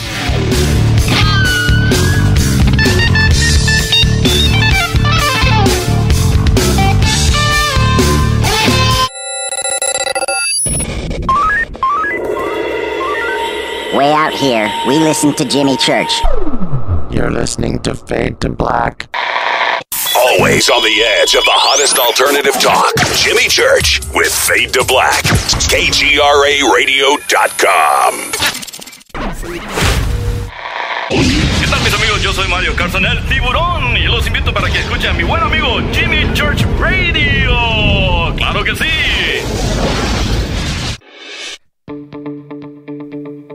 Hurricanes, earthquakes, wildfires. This year we've experienced more than our fair share. This is Jimmy Church of Fade to Black, and last month I decided to make sure my family does not have to worry about food should we get caught in a real emergency situation. Introducing Numana, a healthy, storable product that tastes so good that you'll want to eat it every day instead of just during those times of duress. All Numana products have a 25-year shelf life, are MSG and GMO-free, no preservatives, and are made in America. With the Numana pack in your home, you'll be able to sleep at night knowing that you've protected your family. Not only have I tasted and tested, I own it. Now you can too. Just click on the Numana banner on JimmyChurchRadio.com and use the promo code Jimmy when you order. In addition to a discount, we'll send you an autographed Fade to Black t-shirt. Seriously. Go Beckley Tappy. Do you worry a lot? Whether you're a college student, busy professional, parent, or grandparent, ongoing stress and elevated levels of the stress hormone cortisol can rob your memory, your health, and your future. Now you can combat the effects of stress and anxiety while improving your memory and recall at the same time with the dietary supplement Calm and Clever. Studies show that the ingredients in Calm and Clever reduce cortisol by as much as 30% in 1 to 2 weeks. Call 1-800-758-8746 or calmandclever.com. You listen to us, and we listen to you. And so does the CIA. KGRARadio.com. Hi, folks. CBD is the home run hitter for health right now. Why, you ask? Because of what it does for the body. Unfortunately, I can't tell you all about the benefit. You know, there's reasons. Do your due diligence and log on to ancientlifeoil.com. That's ancientlifeoil.com. Ancient Life Oil uses organic ingredients and is blended in coconut oil for some of the best benefits. Legal in 50 states and non-psychoactive. Log on to ancientlifeoil.com. That's ancientlifeoil.com. You are listening to Fade to Black with Jimmy Church on the Game Changer Network. Oi, oi, I'm Reese Evans. You're listening to Jimmy Church. This is Revolution. The revolution will not be televised. The revolution is on radio. Ciao.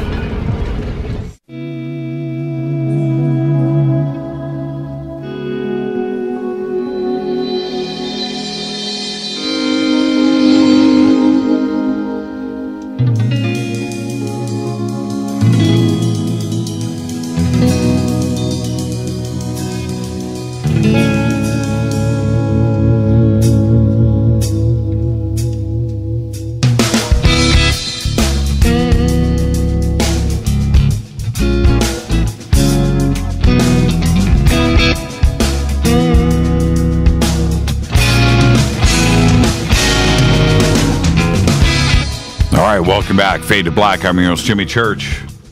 This segment of Fade to Black is proudly brought to you by New Pharma, GNU Pharma. Just click on the banner at jimmychurchradio.com and go read about all of the science behind New Pharma. Promo code is F2B, 33% off of your order. Our guest tonight, Michaela Sheldon, and we're going to do some live channeling on the air. Michaela, are you ready? I'm ready. You're ready. Okay. I had so much fun doing this last time, and for me, I was a little unprepared, and I know that you probably enjoyed that because I was very. My questions were innocent, and I did the best that I could. I'm reaching out to the audience now to help me through this, but this is an opportunity for everybody to get questions in, and you can post them on Twitter, hashtag F2BQ. You can also email me or Rita, Jimmy at jimmychurchradio.com, or Rita at jimmychurchradio.com, and I will get the questions into me here into the studio. So with that, I'm going to start off with this. This is to the Council of Light. Many say that we are breaking free from the control systems and heading for a golden age. Can the Council of Light speak to this? Yes, we most certainly can, and we are pleased to do so.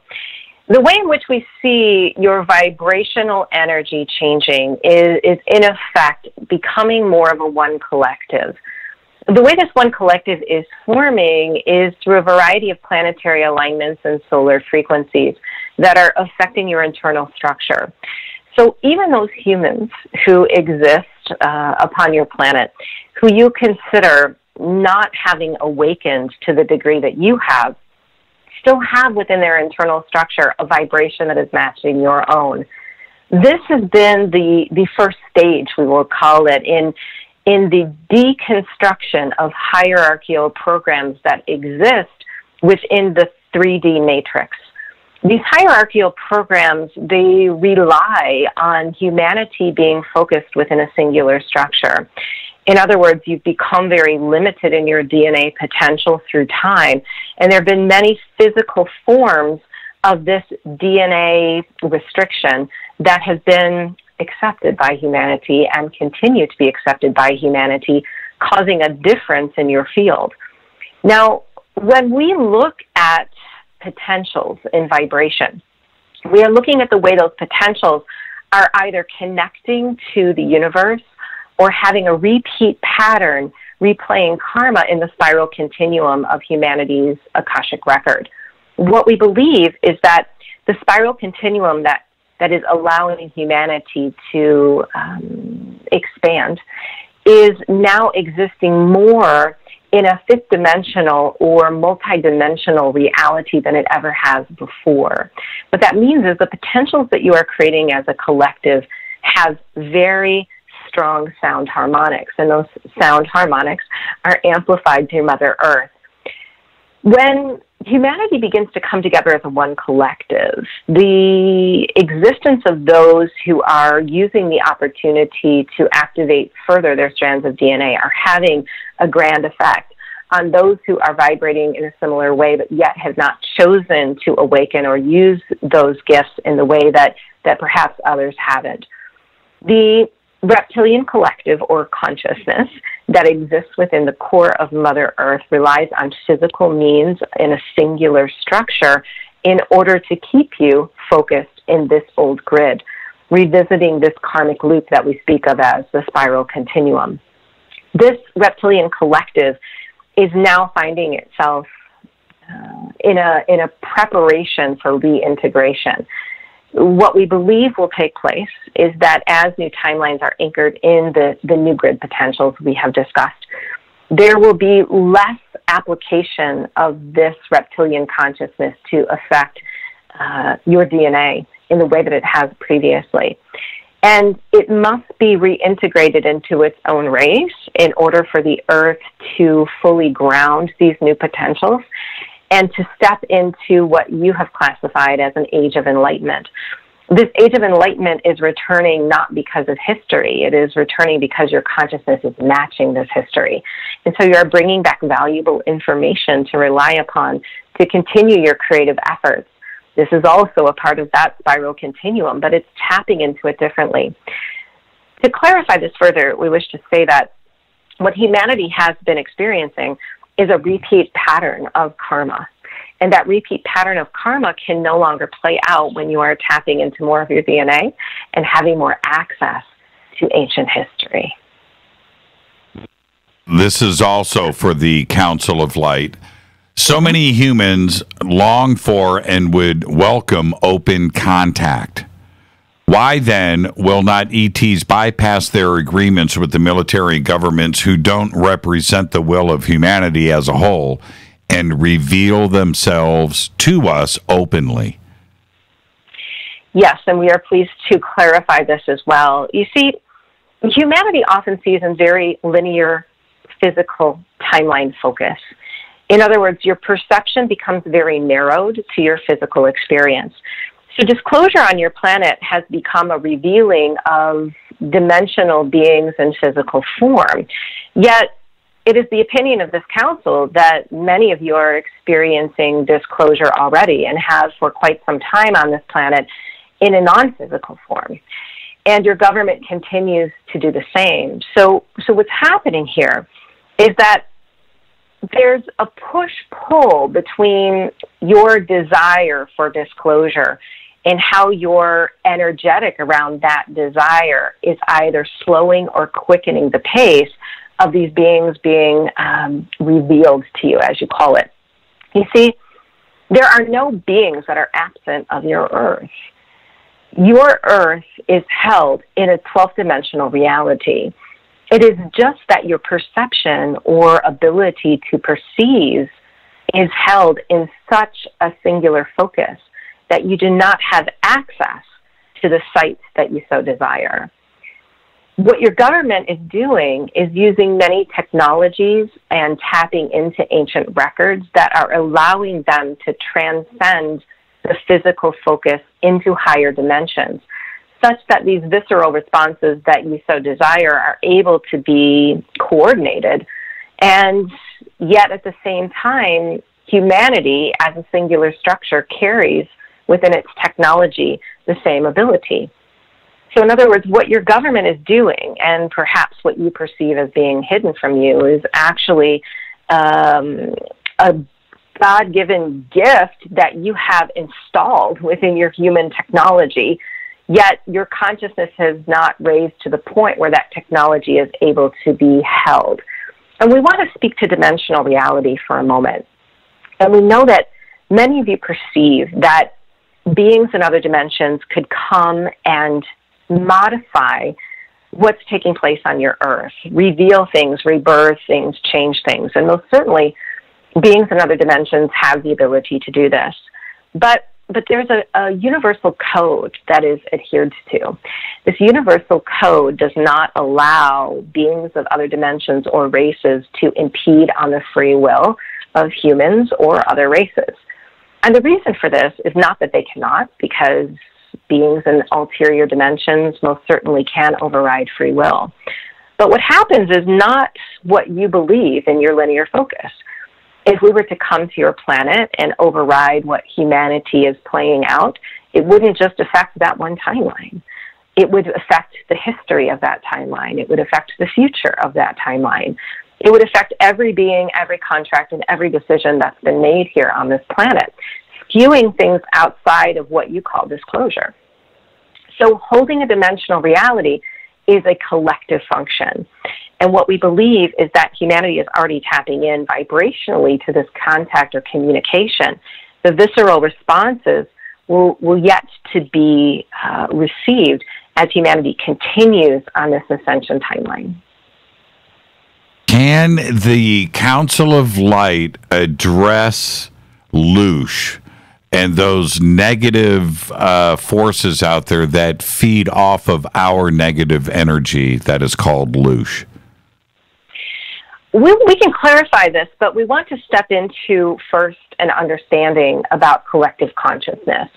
Many of you believe there's a classification of certain beings or races of beings that are causing your reality to not conform to your liking. And we want to make it quite clear that the crystalline core of Mother Earth holds a sonic vibration as a portal. It is an open space for information to flow. So many beings and many races enter your Earth atmosphere through this portal and have specific access based on their agreements. So many of these beings or these collectives, as you define them, are not coming in physical form and don't have so much of a physical agenda here, as their consciousness has flown through the, we'll say, transcended through the earth. They've left behind their imprints such that humanity is accepting those imprints and carrying out on behalf of them events, experiences, and physical realities that are causing what's happening here on the earth. So if this is happening, if humanity is actually carrying out agendas of other beings, how can this be transmuted? Well, the vibrational match is truly what we want to get to here. When humanity is held in a third dimensional consciousness, or is held into a limited aspect of its DNA, it is often accepting suffering as its platform of perception. And when you accept suffering as a platform of perception, you are easily matching the agendas, the history, the consciousness of these beings that are passing through the earth. You see, all of you, having an ascended technology, are able to communicate with many beings and dimensional races, some of those that may not be in the highest and best interest of your singular form or humanity. But at the same time, you don't always accept their agendas, nor do their energies affect you from a singular standpoint. It is because you're not matching that information. So if we take this to a higher vantage point and bring back the previous question about disclosure, we would say that all information resides within the divine record of the universe, and the earth taps into that divine record of the universe through humanity, which is its collective consciousness. So as humanity continues to evolve, it won't have to worry about these beings, races, collective energies, or entities entering the crystalline core and affecting them, because they'll be vibrating beyond where those matches take place of information. So what we see here is not a race of beings that has inhabited your planet and is carrying out its own agenda. We see a consciousness that has traveled through time, that has left its imprint within the earth, and that humanity has been focused into suffering to match the information of these beings, thus carrying out energetics that do not serve your race. Also, for the Council of Light, why do individuals have connections to symbols, and what does that mean? Actually, we get the Arcturian stepping in. So I welcome the Arcturian Collective into this transmission, and they want to speak to symbols and patterns, and they're very pleased to do so. They say that as a human structure, as a human collective, you are made of patterns of light. So if you were to look beneath your skin, your bone, you would see flowing through your cells an energetic pattern of light and sound. And that energetic pattern of light and sound is interpreted by you, thus forming the physical vehicle that you find yourself in. It is the same as a visioning in with your extrasensory gifts to patterns of light and information in other realities. For example, there are many who are able to tap into the cellular energy of nature and reveal patterns within nature that are allowing information to flow to humanity about their multidimensionality. There are some through the upper chakras tuning into patterns of information through light and sound as healers or conduits for the earth. There are many sacred forms of patterns that have been left behind for humanity to understand their internal structure and to activate their ascension codes. These will continue to be revealed to humanity and are left behind for you also as imprints or healing tools. So what happens when you interact with a sacred pattern, for example? That sacred pattern is a vibration, and it matches something within your codex. So any time that you are exposed to sacred geometric patterns that perhaps have been left behind by ancient civilizations, you're able to accentuate your own consciousness and raise your vibration, remembering those patterns at the cellular level. Now, we also want to bring in language into this understanding or into this intention, because we believe that human language in itself holds patterns of light and sound that have been manipulated, taking humanity outside of its original structure. So when you go back into ancient civilizations, for example, you'll recognize sound harmonics or sound healings that were used, amplifying the inner throat and toning, for example. These were all relationships to these patterns in a different form. Many who are conduits for light language, for example, for downloading a codex of light and sound and interpreting it for humanity, are actually bringing sacred geometric patterns through their structure to offer some type of response. And further, we would say that there are crop circles that are embedded into your earth. These crop circles hold a specific vibration that becomes an imprint in your consciousness. Just their presence within the auric field of Mother Earth forces a change or a shift, aligning humanity back to its own original sacred geometric patterns. I'm going to ask the question, and then you can find who can answer it. Okay, so what role the inner earth beings play in our ascension process here on the surface? Yes. So the council comes in to answer this question. They're very pleased to do so. They say that the crystalline core of Mother Earth is a multidimensional sounding board. It holds many dimensional realities and timelines. So when you are speaking of the inner earth beings, what we wish to say is that there are intergalactic or interdimensional layers of collective consciousness that exist upon the earth in different timelines that hold information.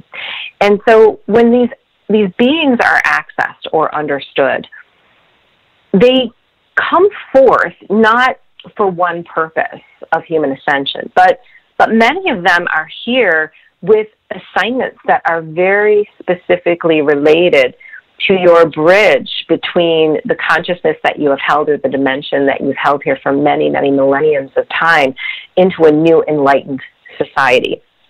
Some of these inner earth beings held in a plasmic state are able to resonate with humans to bring information back from their linear and multidimensional past. So we want to explain exactly what's happening with these inner earth beings, because it's a union of sorts with humanity. We think of humanity oftentimes as seeing itself as separate of interdimensionals, or even plasmic beings or beings in the core of the earth, when in reality you are one galactic family. Within your DNA, you hold the likeness of all and every one of these beings. But you've lost the communication, the telepathy, the access to them, the ability to communicate and exchange with them. So what's happening here on the planet, especially with a recent grid and pole shift that is allowing dimensional information to flow differently, is that humanity is accessing itself in fragmented timelines, meaning that you in this singular body believe that you are singular in form and show up in this singular linear aspect. But in reality, there are fragments of you operating in a variety of timelines outside of the singular focus. What if we told you that some of those timelines existed within the inner core of Mother Earth, and that many of the beings that exist in those dimensional realities are actually members of your galactic family, and that there's a forging now of relationship between your current timeline and what's always been a full part of your reality, your galactic history, your galactic citizenship here on the Earth. So when we speak of these different assignments for these beings, we want to classify what some examples of that might be. There are beings that exist within the core of Earth that are specifically here to work within the grids, meaning that they understand the operation of the grids within Earth and how they connect to humanity, and they're here to activate or accentuate energies, history, or information to assist in human ascension. There are other beings solely with the purpose of bringing in new technologies to the Earth. They are manifestors, creators of crystalline technologies. They are using them, in fact, within the Earth and upon the Earth, and they're here to help humanity remember those technologies, for example. There are others who are healers, who are here on behalf of galactic councils and star systems to assist humanity in healing its internal structure to resonate as a new galactic human. Amazing. Amazing messages. We need to take a break right here. And let's go ahead and do that. We'll pick up when I have a lot of stuff here lined up, a lot of questions ready to go. So let's go ahead and take a break. I wanted to ask you this before we got to the break. For you, Michaela, personally, is it physically tiring or exhausting to do what you do? What is, I mean, for me personally, I want to know, what's it like? Do you physically change? I step outside of myself, and I would say it's a higher vibration. So right now, as I come back into my body, we were talking about Kundalini and that buzzy, blissful energy. I just feel that all over right now. So it's that part of it, not at all exhausting. However, I will say I do go through transitions and periods where I'm integrating a lot of information, and that will take my physical body down more than the channeling. So when we talked about the downloads I get in my sleep and things like that, when I'm doing a lot of writing, I notice I get very tired. So it's a push-pull. It's a little bit of both. You know, and the other thing that, and you can answer this, we've got about 30 seconds, that when I have a conversation with you, it's one thing. And then when I hear you going into the zone, your vocabulary completely changes. Do you know? Oh, yeah. I mean, do you consciously even know that is happening? Yeah, kind of. It's a really weird experience. I'm almost an observer, and I tell you what happens is I try to listen, And it sounds like a jumbled up mess to me. Right. So I'll always walk away from my live sessions thinking that was a mess. And then I listen back and go, oh, it wasn't quite so much of a mess. It's not my vocabulary. And sometimes I have to listen back to my channeling several times to actually understand what the guides are saying. You know, when we are up at ESETI, we're going to go off campus for a minute. There's a general store over in Trout Lake, very small town, right? I'm going to take you into the general store. We're going to go up. We're going to buy some ice cream or whatever, and you are going to channel with the cashier. I want that's what I want. That's what I want to see. Let's take a break right here. This is Fade to Black. Our guest is Michaela Sheldon. We're going to pick up right where we left off. I've got a bunch of questions right here from all of you. I'm your host, Jimmy Church. This is Fade to Black. Stay with us.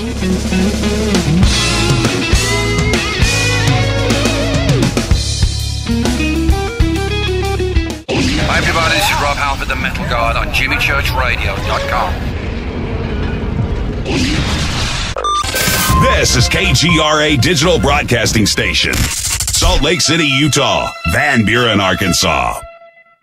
Okay, nurse, let's get this man to the ER stat. Right away, doctor. We see this every day. Heart attack or angina pain due to blocked and clogged arteries. Chelation can remove obstructions or blockages from arteries and help avoid painful and expensive surgery. Now there's Angioprim. It's a liquid oral chelation product that you take with juice. You start to feel the results fast. Angioprim increases blood flow all over the body, and that means more energy and strength to take on the day with less aches and pains. 60 years of research has gone into chelation, and Angioprim is the result. A safe and easy way to unblock your veins and arteries from buildup that slow circulation. Paging Dr. Jones. Please report to the emergency room right away. Log on now for a special radio offer from Angioprim. That's angioprim.com/radio.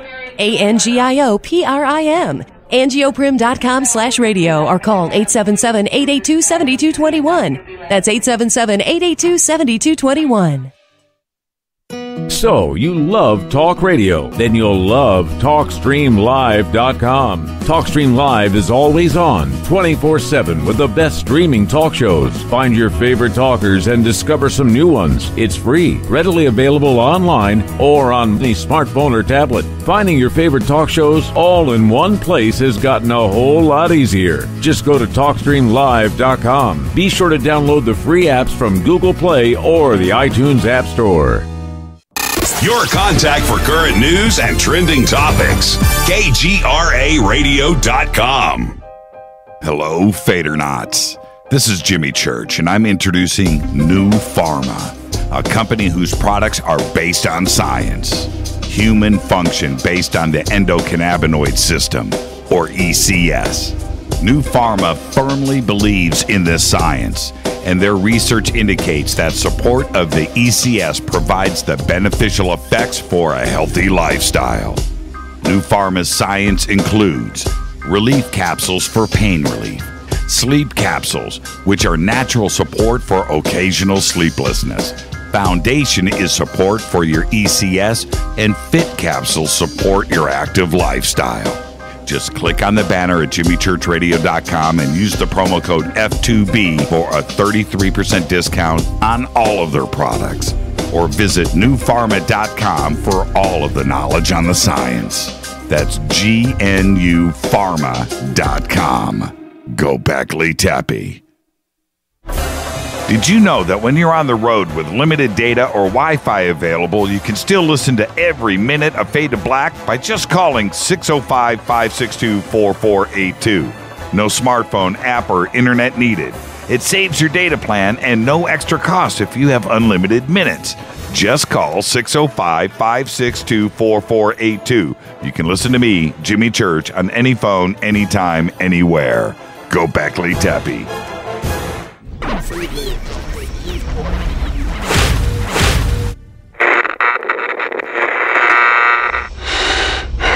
You want to know a secret? I love ponies. I really love ponies. I'm serious. I couldn't stay sane without ponies to brush. Why fade to black? Because you never got that pony, damn it. This is Fade to Black with Jimmy Church on the Game Changer Radio Network and KGRA, the Global Radio Alliance.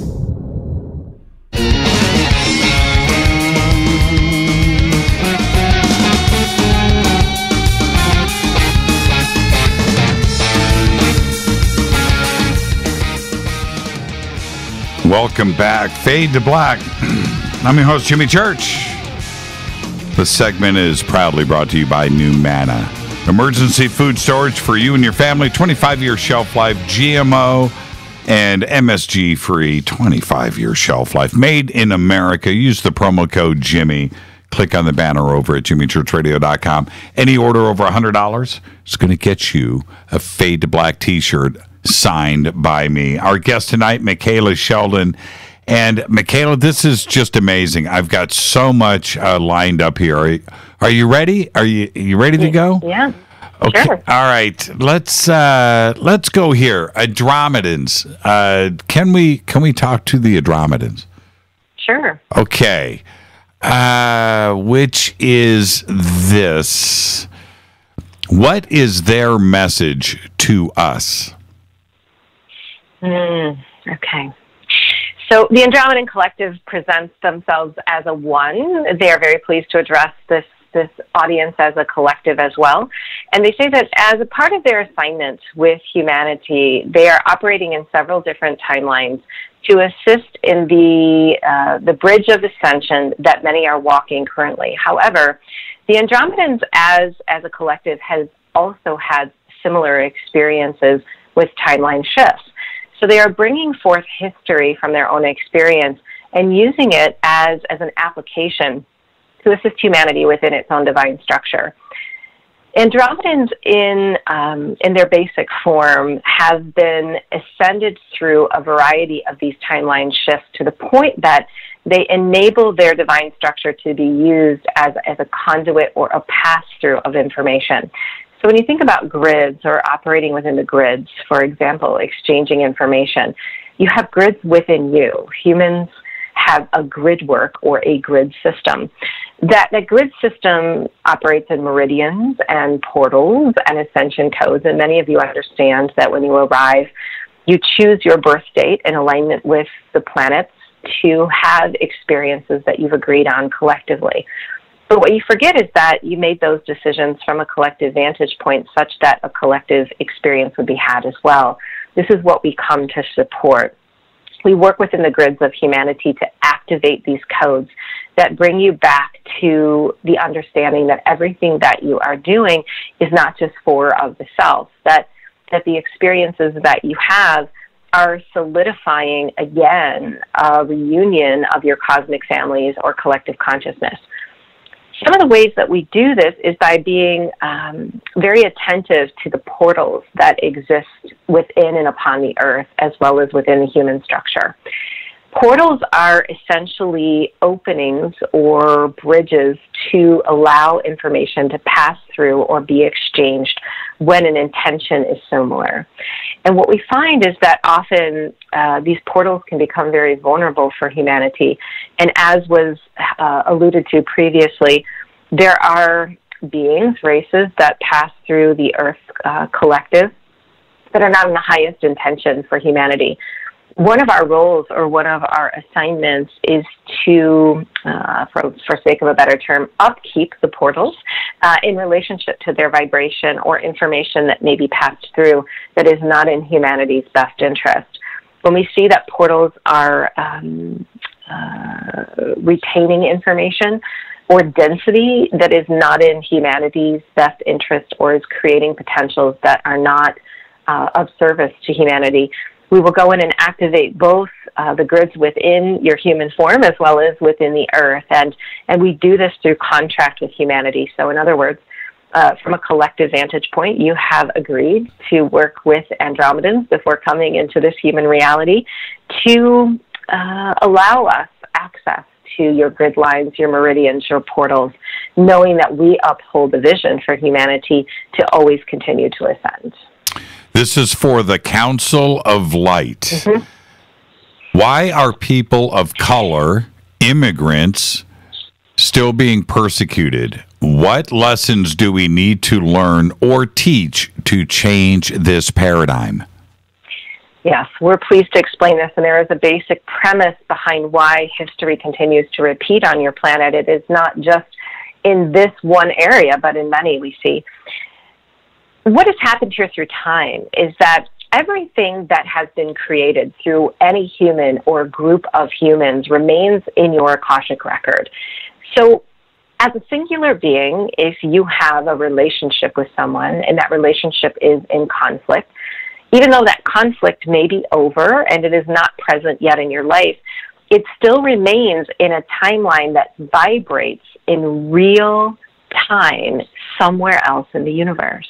We know this is hard for humanity to grasp or comprehend, but it is the way the universe works, because everything that is being created here is actually in a flow with everything else. So you are using history as the platform for expansion. This is why you revisit timelines, especially those timelines that are the most critical to your collective reality. They, in many ways, may have been addressed or focused upon in the past in a more third-dimensional focus. There's nothing wrong with that. You see, humanity as a collective has had its focus based in the third dimension or in material physical because it desired that. And although there were many beings or the consciousness of many beings that stepped into your physical form and began creating through you, you still have experiences that you so desire to have to continue on the journey of expansion. But if you addressed something, a specific timeline, and let us say it was a racial incident or issue with a physical focus, it's always going to come back to you again in that spiral continuum to address through a new consciousness. Not because you're meant to suffer or struggle, but because now there are components of that timeline that you may not have resolved or understood that can be changed. Because remember, that experience goes on. And every time you address a new timeline with a new consciousness, or let us back up to say an old timeline with a new consciousness, you actually change history. So as you are relating to these racial issues on your planet, wars, for example, with a new consciousness, you're actually changing the past as well as creating potentials for the future. What we believe the problem is that the old grid was segmented from universal support as well as became a vicious loop of karmic experience. And we want to explain why this has happened. As the council, one of our assignments of many is to also monitor the way in which grids connect to universal timelines. So in other words, Earth as a being, as a living, breathing being with a human race, has a grid system that connects to other star systems, other planets, other realities to exchange information. But when that information may not serve another, for example, if humanity is creating a war that may flow through this grid that will skew a timeline somewhere else, for example, in the star system of Andromeda, it is our assignment to go in and segment that flow of energy through the grid to ensure that other races will not experience cataclysms due to the unconsciousness of another. And so what's happened through time is because humanity was focused through a reptilian consciousness within its third-dimensional DNA, it began creating timelines in abundance that were resonating out to other planets, star systems, and races that were causing chaos. So this third-dimensional grid, it became segmented through our intention to maintain balance and harmony in the universe. And humanity began to struggle and suffer with its timeline continuum of revisiting things without the access to multidimensional experience.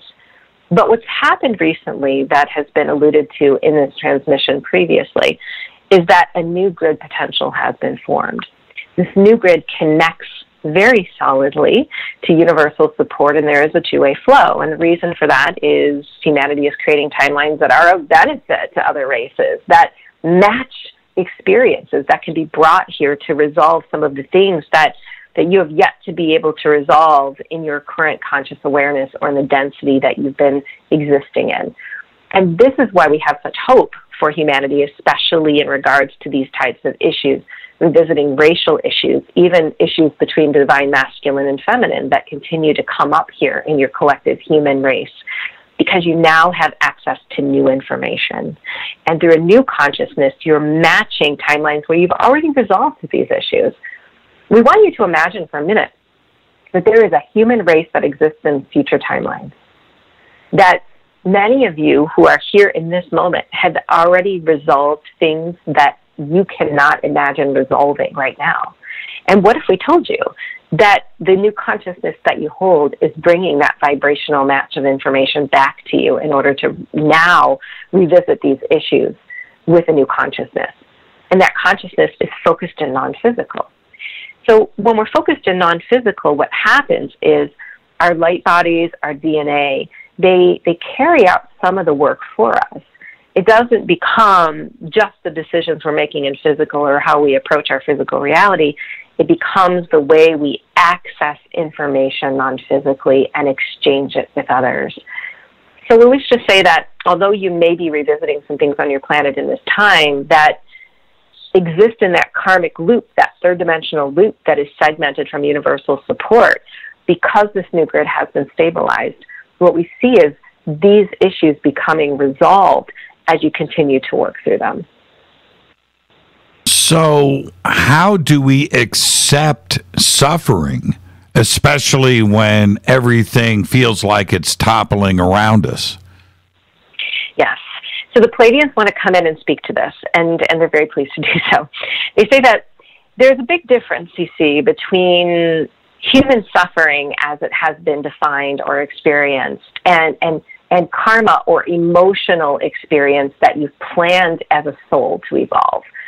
You come here with a set or a criteria of collective experiences that as a soul you wish to transmute on behalf of yourself and all others. So imagine coming here with experiences to play out with other souls, relationships, things that you desire to create, not just being for service to singular, but service to all beings. Now, imagine that these experiences may not be perhaps all of joy, happiness, bliss, or fulfillment. That in order to continue to evolve as a soul, there is some shift or uncomfortable change or movement in your field that has to be undergone in order to continue to vibrationally evolve. This is really the crux of how humans have interpreted suffering.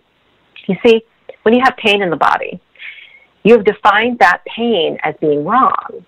But what if we were to explain to you that pain in the body is only a cellular adjustment to an unknown experience, something new in the vibrational field that's coming in that everything must be aligned to? Your perception of that pain is what creates it, and the creation of suffering comes from humanity's disconnection from its own experience. You've been taught to suffer, in effect. You've had experiences that were unpleasant, and through what we call mind control, language, the way you've been taught here in various institutions, you have a recall that goes on within your structure that replays the experience of suffering well beyond its taking place. So humanity is not used to staying in the present moment with its emotional responses. It holds on to information, negating the pattern of expansion and repeating patterns that don't serve it. And this is truly what's happened here. So we know, as a collective, that you have many things going on here on your planet that are not of the highest regard. And the spiral continuum that was discussed previously is an advanced technology to assist humans in revisiting things with a new consciousness to continue to transmute them and expand. What that requires is a present moment focus with what's happening and allowing that emotional response to express in the moment without carrying it into the next. So when we speak of neutrality, which is a concept that we speak of very often as we address these questions, we really want to apply that to humans as they're going through this transition. Much of what you see happening on your planet is an announcement in falsehood. In other words, your media structures, for example, have adapted themselves to repeating patterns of suffering to keep humanity very singularly focused and in its own suffering. When you have neutrality, it's an ability to vision into your outer world and discern through your own perception and intention what you choose to create next. It is not disregarding what's happening. It is seeing what's happening as the evolution through time, just like that pain that is announcing itself in the body as a transition to something unknown. And there is much transition through the unknown taking place for you right now. We hold the hope and we hold the faith for humanity to get to the other side of this, but we have to stress that you are vibrational creators.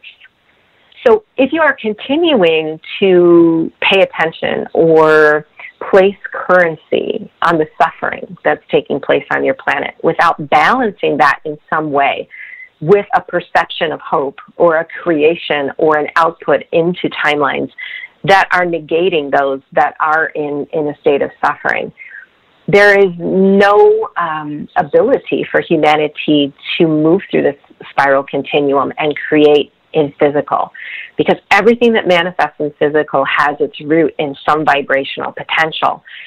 We have the ability to see those vibrational potentials, and what we wish to say from our ninth dimensional vantage point is that there are many potentials humanity is already creating that are in your best interest. It is now just matching those. So it becomes a subtle interplay with what truly is my reality and what do I want to invest my currency in. And this is what we speak of when we speak of neutrality. It is seeing what's happening. It is understanding that what's happening is only a small fraction of what's going on vibrationally beneath the surface. Does the entire collective understand humor?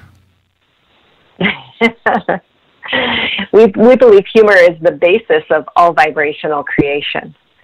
Humor in itself is formed through a technology that humans understand as the emotional body. And humor is something that we resonate with as a collective because we understand that it is the proponent of energetic alignment with physical potentials.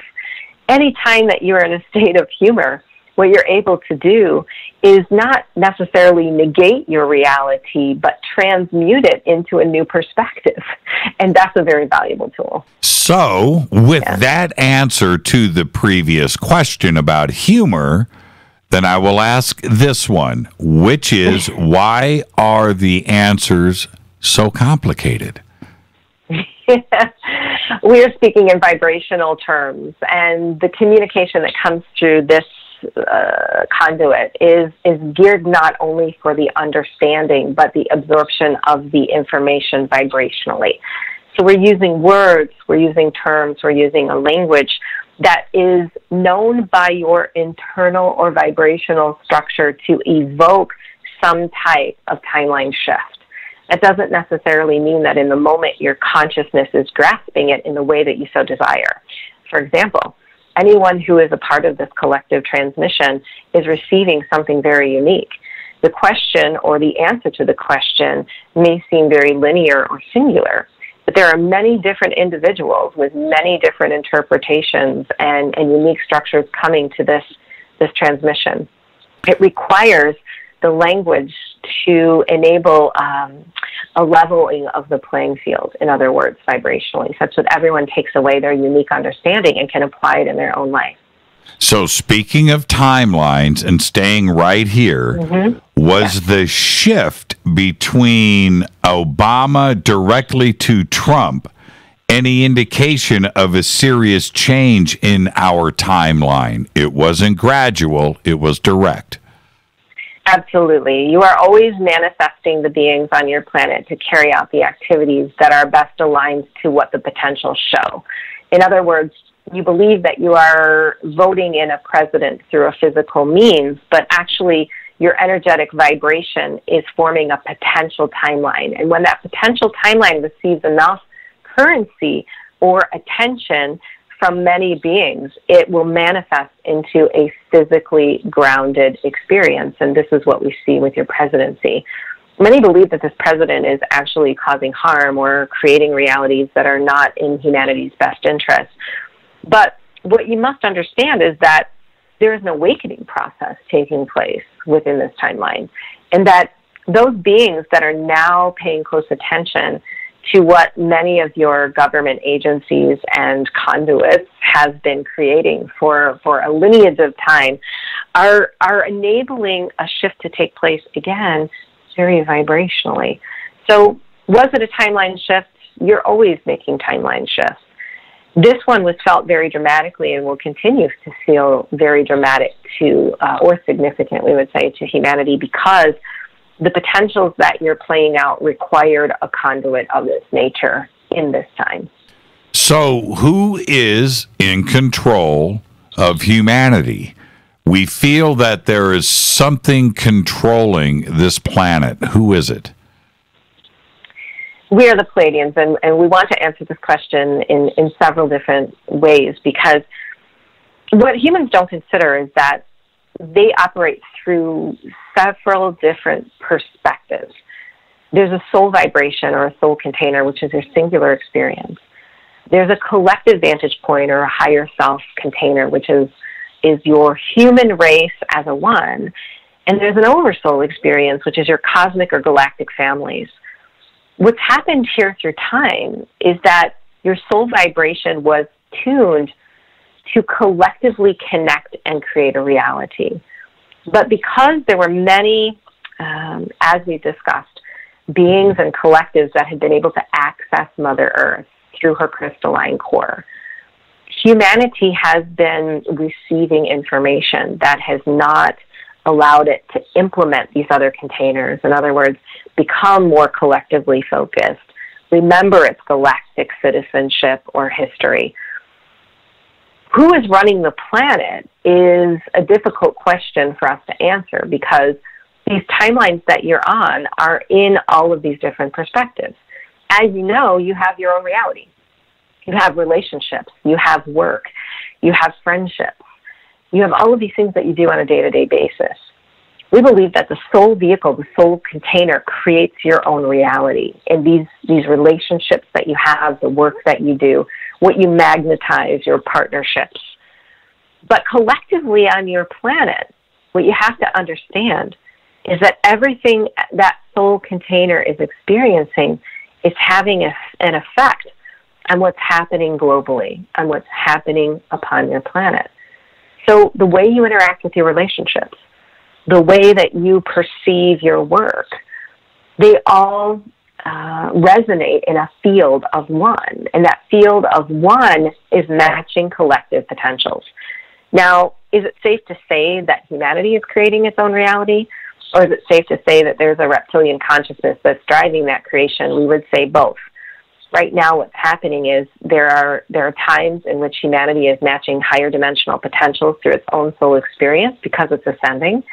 And we see beneficial timelines that are being created that are now grounding this new grid energy. But we still see a stronghold through this reptilian energy that is holding humanity back and creating potentials in the collective that are a repeat pattern of what you've experienced before. And you can clearly see how this is taking place. You can see the new earth that is forming, and you can vision into the old earth at the same time. So creation inherently is a facet of collective energy through the singular experience. But in saying that, we have to conclude that through time, your singular experience has been hijacked. And it has been hijacked by a reptilian consciousness. Wow. Michaela, can we do a little overtime with the council? Sure. I can't stop this right now. I think that would be illegal in most states to cut off this conversation right now. So I just need the council's, the collective's time maybe about another 10 minutes. Can we do that right after the break? Absolutely. Oh, yeah. I'm just having a great time, and I've got so many questions here from everybody. So let's do that. Let's do a little overtime with Michaela. I am your host, Jimmy Church. This is Fade to Black on the Game Changer Network and KGRA, The Planet. Stay with us.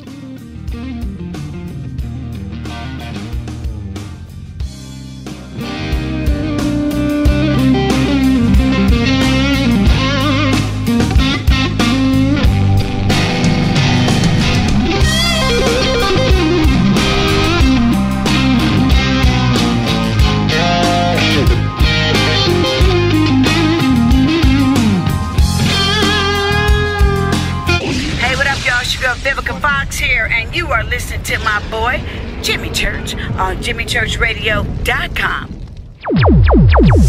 Despite popular opinion, reading a book will not make you smarter. But listening to Jimmy Church will.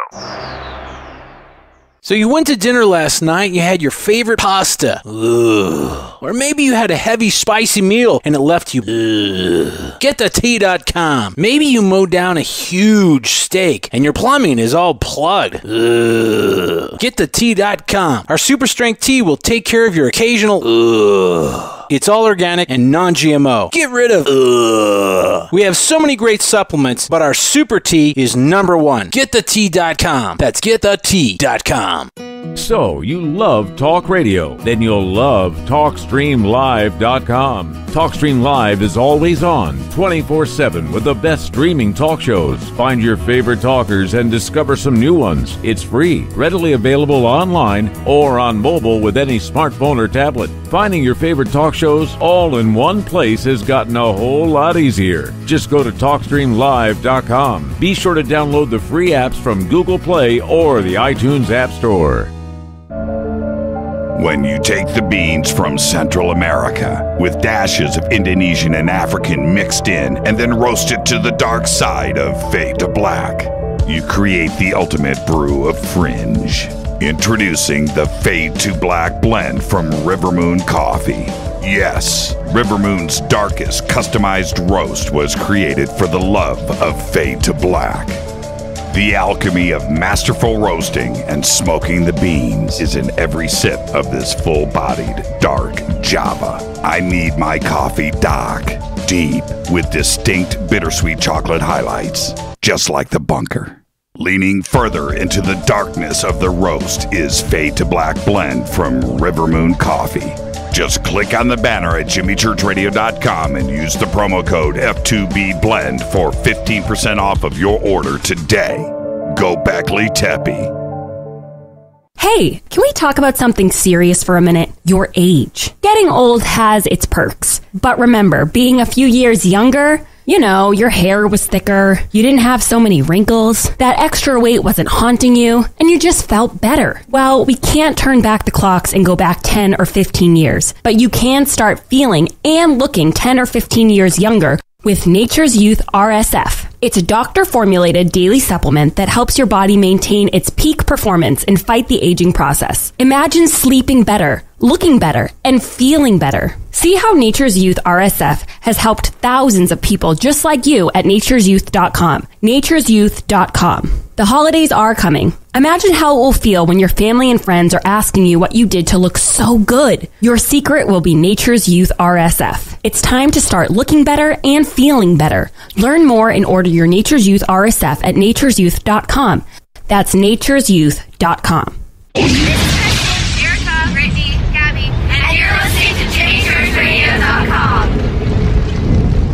It's not a lifestyle we chose.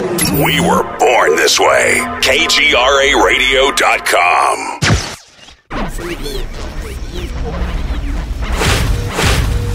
This is KJCR at JimmyChurchRadio.com.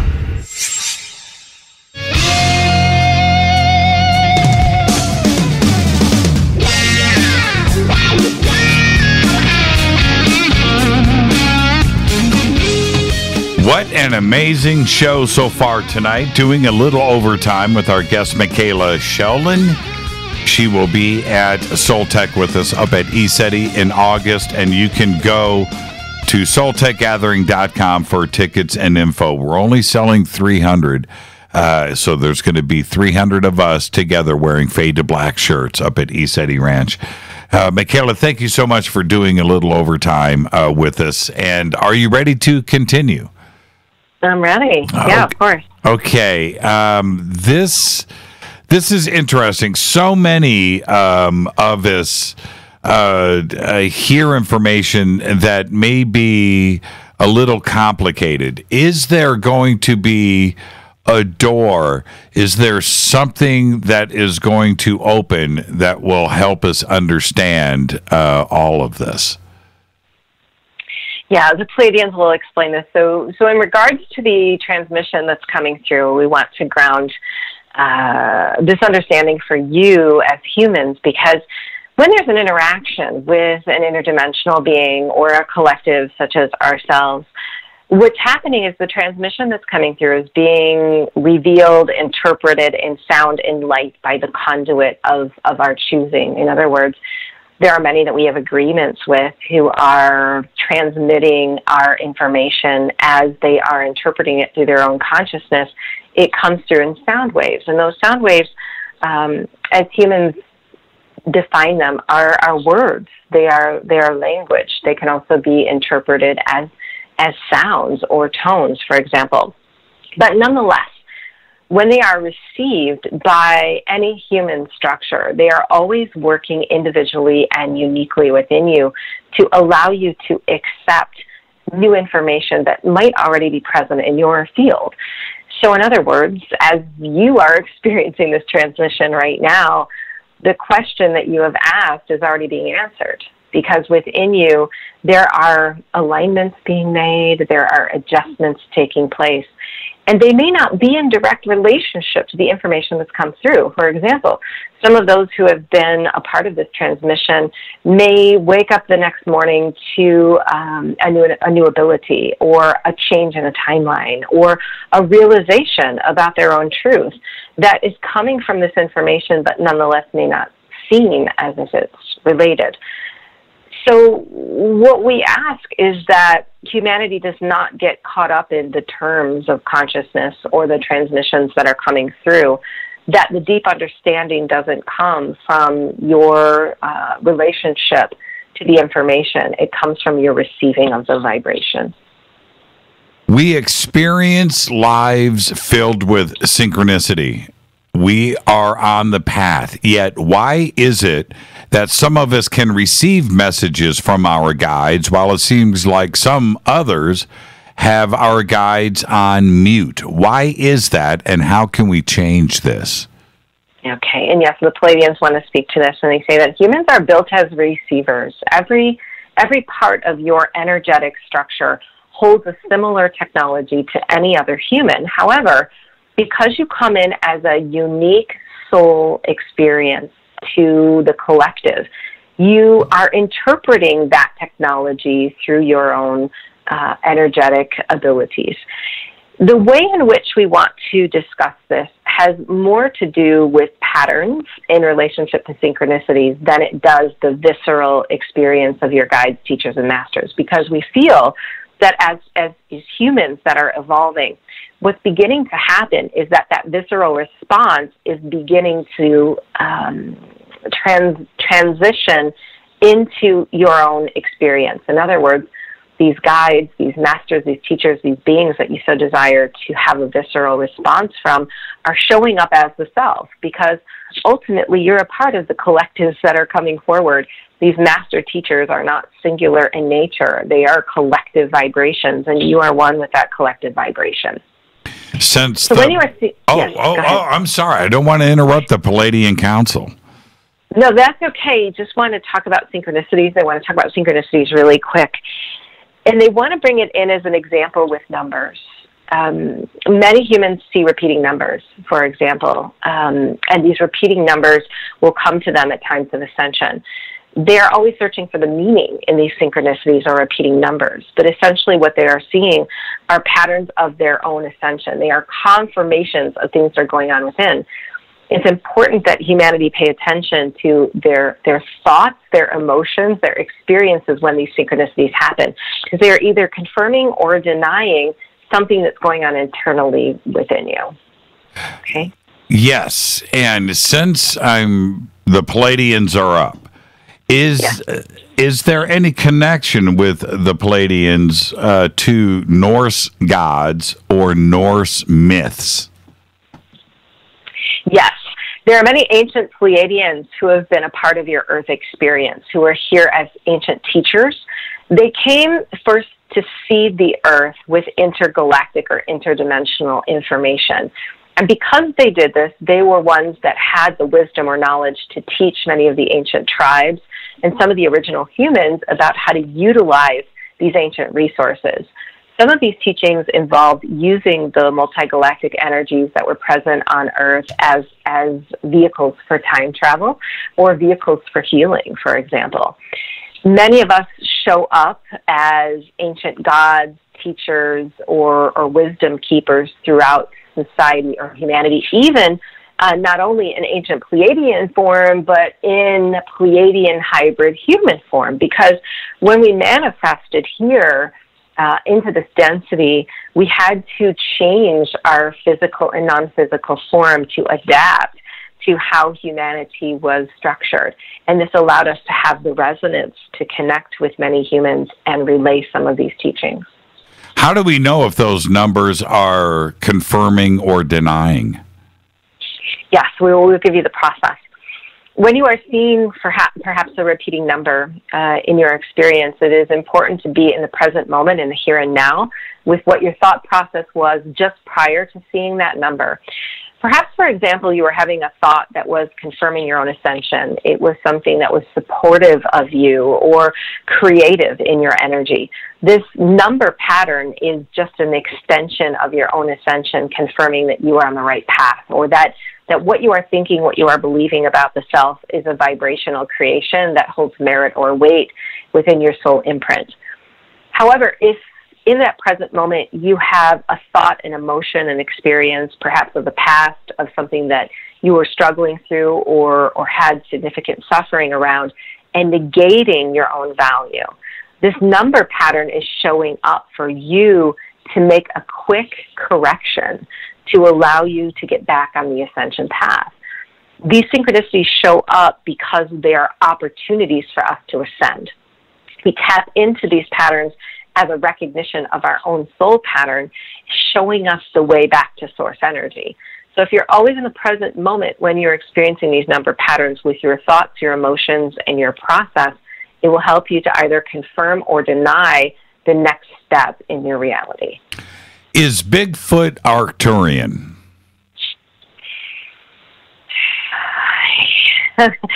The Arcturians step in and they want to say that Bigfoot is actually a hybrid relationship to many different races, not just Arcturian. However, they wish to say that the Arcturian dynamic genome exists within this structure and is held in a specific relationship to its ability to manifest in physical form and shapeshift.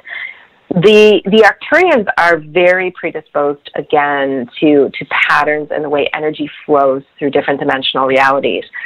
These Bigfoot energies that have manifested here on your planet in physical form are actually very adept shapeshifters, and this comes from their connection to their Arcturian DNA. So they're very predisposed to remembering that Arcturian DNA and utilizing it through their structure. However, we have to say that they've evolved through many dimensional realities and hold the DNA of several different races, not just Arcturian. And there is also human DNA that exists as a part of their structure. Yeah, I want to thank the Arcturians for that answer. That was my question. Now, is there a way to take advantage of the granular nature of space-time to further our spiritual and mental growth? Yes, the council will come in to speak to this.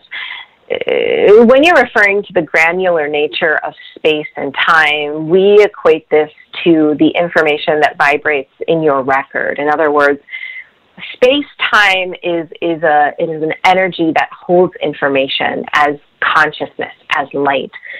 So any meditation practice, for example, is allowing your vibration to match in the field through the direction of your intention, anything that exists in that time-space continuum. So absolutely, there is access that is enabled when you are able to work within your technology to utilize what exists within the universe through, they say, through the intermixing or interconnection of your DNA with these timelines, because it's a vibrational match. And they just want to speak to a little process here. And they say that within your DNA, you actually hold the ability to tap into a variety of galactic experiences existing in real time. For example, you right now in this physical body have a Pleiadian timeline elsewhere in the universe that exists in the record. And what if in that Pleiadian timeline, you were some type of a brilliant healer working within the emotional frequencies of humanity, coming to the earth and manifesting in a hybrid form and teaching humanity aspects of itself.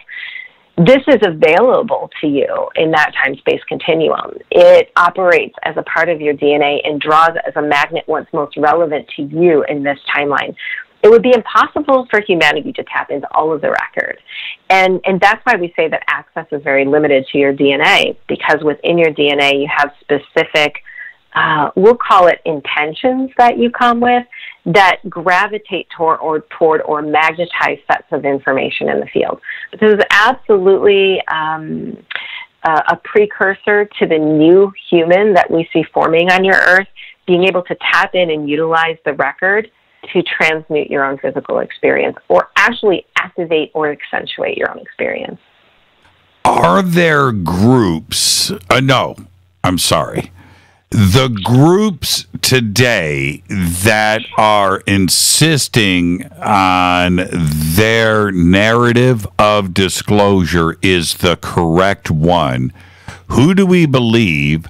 Or is this individual group narrative for disclosure a psyop and disinfo and misleading our community? This is the council, and we want to explain in detail what we see happening here. Humanity's definition of disclosure has become very linear and physically focused, and it has been operating in an old grid. It's hard to imagine where you stand now wanting something so beautiful to take place on your planet, yet forcing it through an old grid potential. But this is exactly what we see happening. You see, all of these different truths that you perceive as having to be in alignment with one experience are actually all realities that are fighting against each other, slowing the timeline of disclosure. Because when humanity is separating itself into factions or groups, you're negating the collective energy that is actually pulling and drawing more of your interdimensional experience to you. And we want to give you an example of this. As we've been talking about throughout this transmission, history, the information that you so desire to appear on your planet, isn't hidden from you. It just exists in another dimension that you as a consciousness do not match or have access to. So the only way or means to release this information to the earth is to continue to ascend your consciousness. But if you are using your currency to try to disprove or prove a specific truth, you're slowing the speed in physical to achieving the relationship to non-physical in which that information resides. So when you have a very significant disclosure event on your planet, for example, something appears in Antarctica that hasn't appeared there for many, many years on your planet. This is not because humanity forced something in physical. It is because your vibration reached the calibration of matching that information as it was held in the record. And so we see all of this not necessarily as a psyops or something that plans to keep humanity singular. we still believe that this reptilian consciousness that's operating through your singular structure is bringing the ego into this relationship to information such that it's keeping it in a singular platform. And that platform doesn't go anywhere. We want to remind you about the old grid and how it was segmented from universal support. So when you find disclosure activities happening at the level of singular egoic structure, you can be assured that they're not receiving the information they need or the validation that they need from intergalactic sources. Yet, humanity staying in neutrality to these things and offering, we'll say, a new perspective about multiple truths allows more information to be disseminated here in a way that is fluid with who you are becoming. What an answer. Now, I want to thank all of the councils and collectives for allowing us to ask these questions, and thank you for that. And next, Michaela, how are you right now? I'm good. Are you good? Okay, I want to share this with you. Okay, this was just posted. This is from Eddie, and Eddie says this: "Holy bleep." Okay, either Miss Sheldon has an advanced degree in physics, or she just answered a question she couldn't have. Granular space is a cutting-edge theory at the moment, and she nailed that answer without hesitating. Wow. Thank you. I am not a quantum physicist. No, do you remember? Very far from it. Do you remember the question or the answer? I don't. See, I have that's to be amazing. Honest. I will get fragments of it back the next day, and I get the overall gist, but I can't remember the specifics. So much fun. And during one of the breaks, I went down the hall into Rita's studio. And I said, do you know what that campfire is going to be like up at ESETI, sitting around under the stars with Michaela? She just laughed. But I really, really look forward to our time up there. Now, really quick, before I let you go, where can everybody reach out to you? What's the easiest way to do that? Oh, MichaelaSheldon.com is my website. You can contact me there. And if you're looking for all of my videos, AwakenEmpoweredExpo.com houses all of my YouTube videos. And there's so many channelings out there to tap into. Do you, I've gone and watched a lot of your stuff. Do you, I don't do it. I don't watch myself. But do you go back and watch some of those sessions? I have to. I have to admit that was the one thing that I really had the hardest time with. I hated watching myself. I hated listening to myself. But I have to write up a YouTube description, and I have to make sure I don't sound too crazy before I put this stuff out. But you know what? It's the best thing I've ever done because it makes me a more solid believer in what's going on, because when I watch my channelings back, I'm often blown away with what comes through me, and it really just strengthens my faith, in letting go and just trusting the process more and more. Do you, okay, so you have to do that, to start to trust the process. Do you find yourself doubting the process sometimes? Every day. Right. I mean, every day. I think it's good to have a little healthy doubt, but I always have that thought, well, what am I going to say? What am I going to do? But I know that I just need to get out of the way, and it all happens. So yeah, I'm still evolving through this. It's good for me to watch my own stuff. It's good for me to have that reassurance that I know, because, like I said, as I hear it coming through, it sounds like a jumbled up mess to me. So if I were to think about this show, I'd think, wow, that was a real mess. But then I listen back to it and I can hear that, the guidance is really clear, and it helps me to expand. I'm learning right along with all of you guys. I'm learning from my own channelings. so it's good for me. Well, and you know what I think for those, including myself, I mean, I always approach everything with my eyes just a little squinted. We have to do that, right? We have to. Mm-hmm. So I like to throw off, and this is with every guest, by the way, throw them off of their game with questions that they've never had before. Right? Mm-hmm. And I need to have that comfort level there. Obviously, I did that with you tonight. There are some out there, and there are some channelers that I think are monologuing it. Is that the right word? I don't want to say script, but maybe repetitive. And so you want to get them out of their comfort zone and see where that goes. And I did that with you a few times tonight, and your answers were wonderful.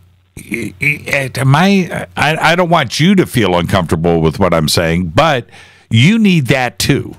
You need that so others out there that are listening to you for the first time can go, okay, all right, church did the, okay, all right. You know what I mean? You need that too as well. Well, I've had some crazy questions thrown at me through the years, and I have to say sometimes I hear the questions and I panic a little bit because I think I don't know how I'm going to answer this, but as I'm thinking that, the answer's coming through. So it's really, I mean, I'm a huge skeptic. When I started this journey, it wasn't something I believed in, nor did I want to do, and it's really been a humbling journey for me to, go on faith. Well, go and enjoy your night's sleep tonight. I hope your dreams are fantastic, and I cannot wait to introduce you to everybody up at ECETI. We're going to have 3 or 4 days of making friends and knowledge and just having a great time. So safe travels out to ECETI, and until then, just be safe. So excited to be there. Thank you. Thank you, Michaela. And just enjoy the rest of your evening. Thank you so much. Thanks. You too. Michaela Sheldon, and her website is michaelasheldon.com. If you go over to jimmychurchradio.com, you can click on the links right there. And her YouTube channel is wonderful, so you can access it also through her site. But the videos, I just find myself listening to every word, and the other part for me, and I hope she's still listening to me right now. The other part for me is I like to watch her and her facial expressions and the way that she goes through the process. It's absolutely fascinating to watch and watch the video. So. Go and do that. I encourage everybody to go to the YouTube channel. Again, it is michaelasheldon.com. If you go over to jimmychurchradio.com, Soul Tech is right there. It's soultechgathering.com, and tickets and info are right there. And the journey to ECETI, for me, and I've said it so many times, I'll say it again, it was a bucket list for me. It had been there for years and years. And it's that for everybody else. You've heard so much about ECETI. Well, this is the opportunity to go up and not only experience ECETI, but to hang out with all of the other Fadernauts and Rita, myself, the whole team of Fade to Black and Modern Masters. We're all going to be up there. And James Gilliland running around, right? And to go and experience ECETI for yourself. It is an individual experience. And everything that you've wanted to pursue or question or experience, you can do that not only up at ECETI, but with friends by your side. And we're going to break bread and hang out for 4 straight days of learning up at ECETI Ranch at the Soul Tech Gathering. So with that, I want to thank Michaela Sheldon for another wonderful conversation tonight. Maybe we'll get her on one more time before the Soul Tech Gathering. And tomorrow night here is open lines all night long. John Rappaport and his No More Fake Newsroom, and then followed by open lines. There are so many things that are going on right now in our world that when I finally get through another week here on Fade to Black and I'm able to get to the phones on a Thursday night, it culminates into being my favorite night of the week because I get to interact with all of you. All right, so we'll be doing that tomorrow night, open lines all night long. In the meantime, between tomorrow night and right now, go and register, sign up, and get your OnStellar experience going. It's very simple, alpha.onstellar.com. Simple enough. The registration process is very easy. Go and get it going, because right after the show tonight, I'm headed straight over to OnStellar. I've got all of those messages. I was responding to everybody between the show tonight during the commercial breaks. But go and register and go and experience everything that we are talking about, not only on the show, but what OnStellar represents today.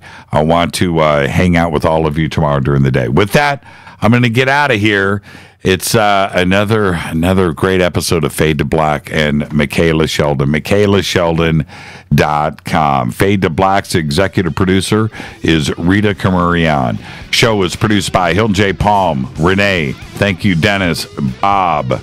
Announcers are Steve Harder, Gene Vito, and Mark D. Kovar. Webmaster is Drew the Geek. Music, Doug Aldridge. Intro, Spaceboy. SpaceboyMusic.com. Fade to Black is produced by KJCR for the Game Changer Network, and syndication is KGRA, The Planet. This broadcast is owned and copyrighted 2018 by Fade to Black and the Game Changer Network. It cannot be rebroadcast, downloaded, copied, or used anywhere in the known universe without written permission from Fade to Black or the Game Changer Network. I'm your host, Jimmy Church. You can follow me on Twitter right now at JChurchRadio. Until tomorrow night, Fader night, open lines all night long. Everybody be safe. Go Beckley Tepe.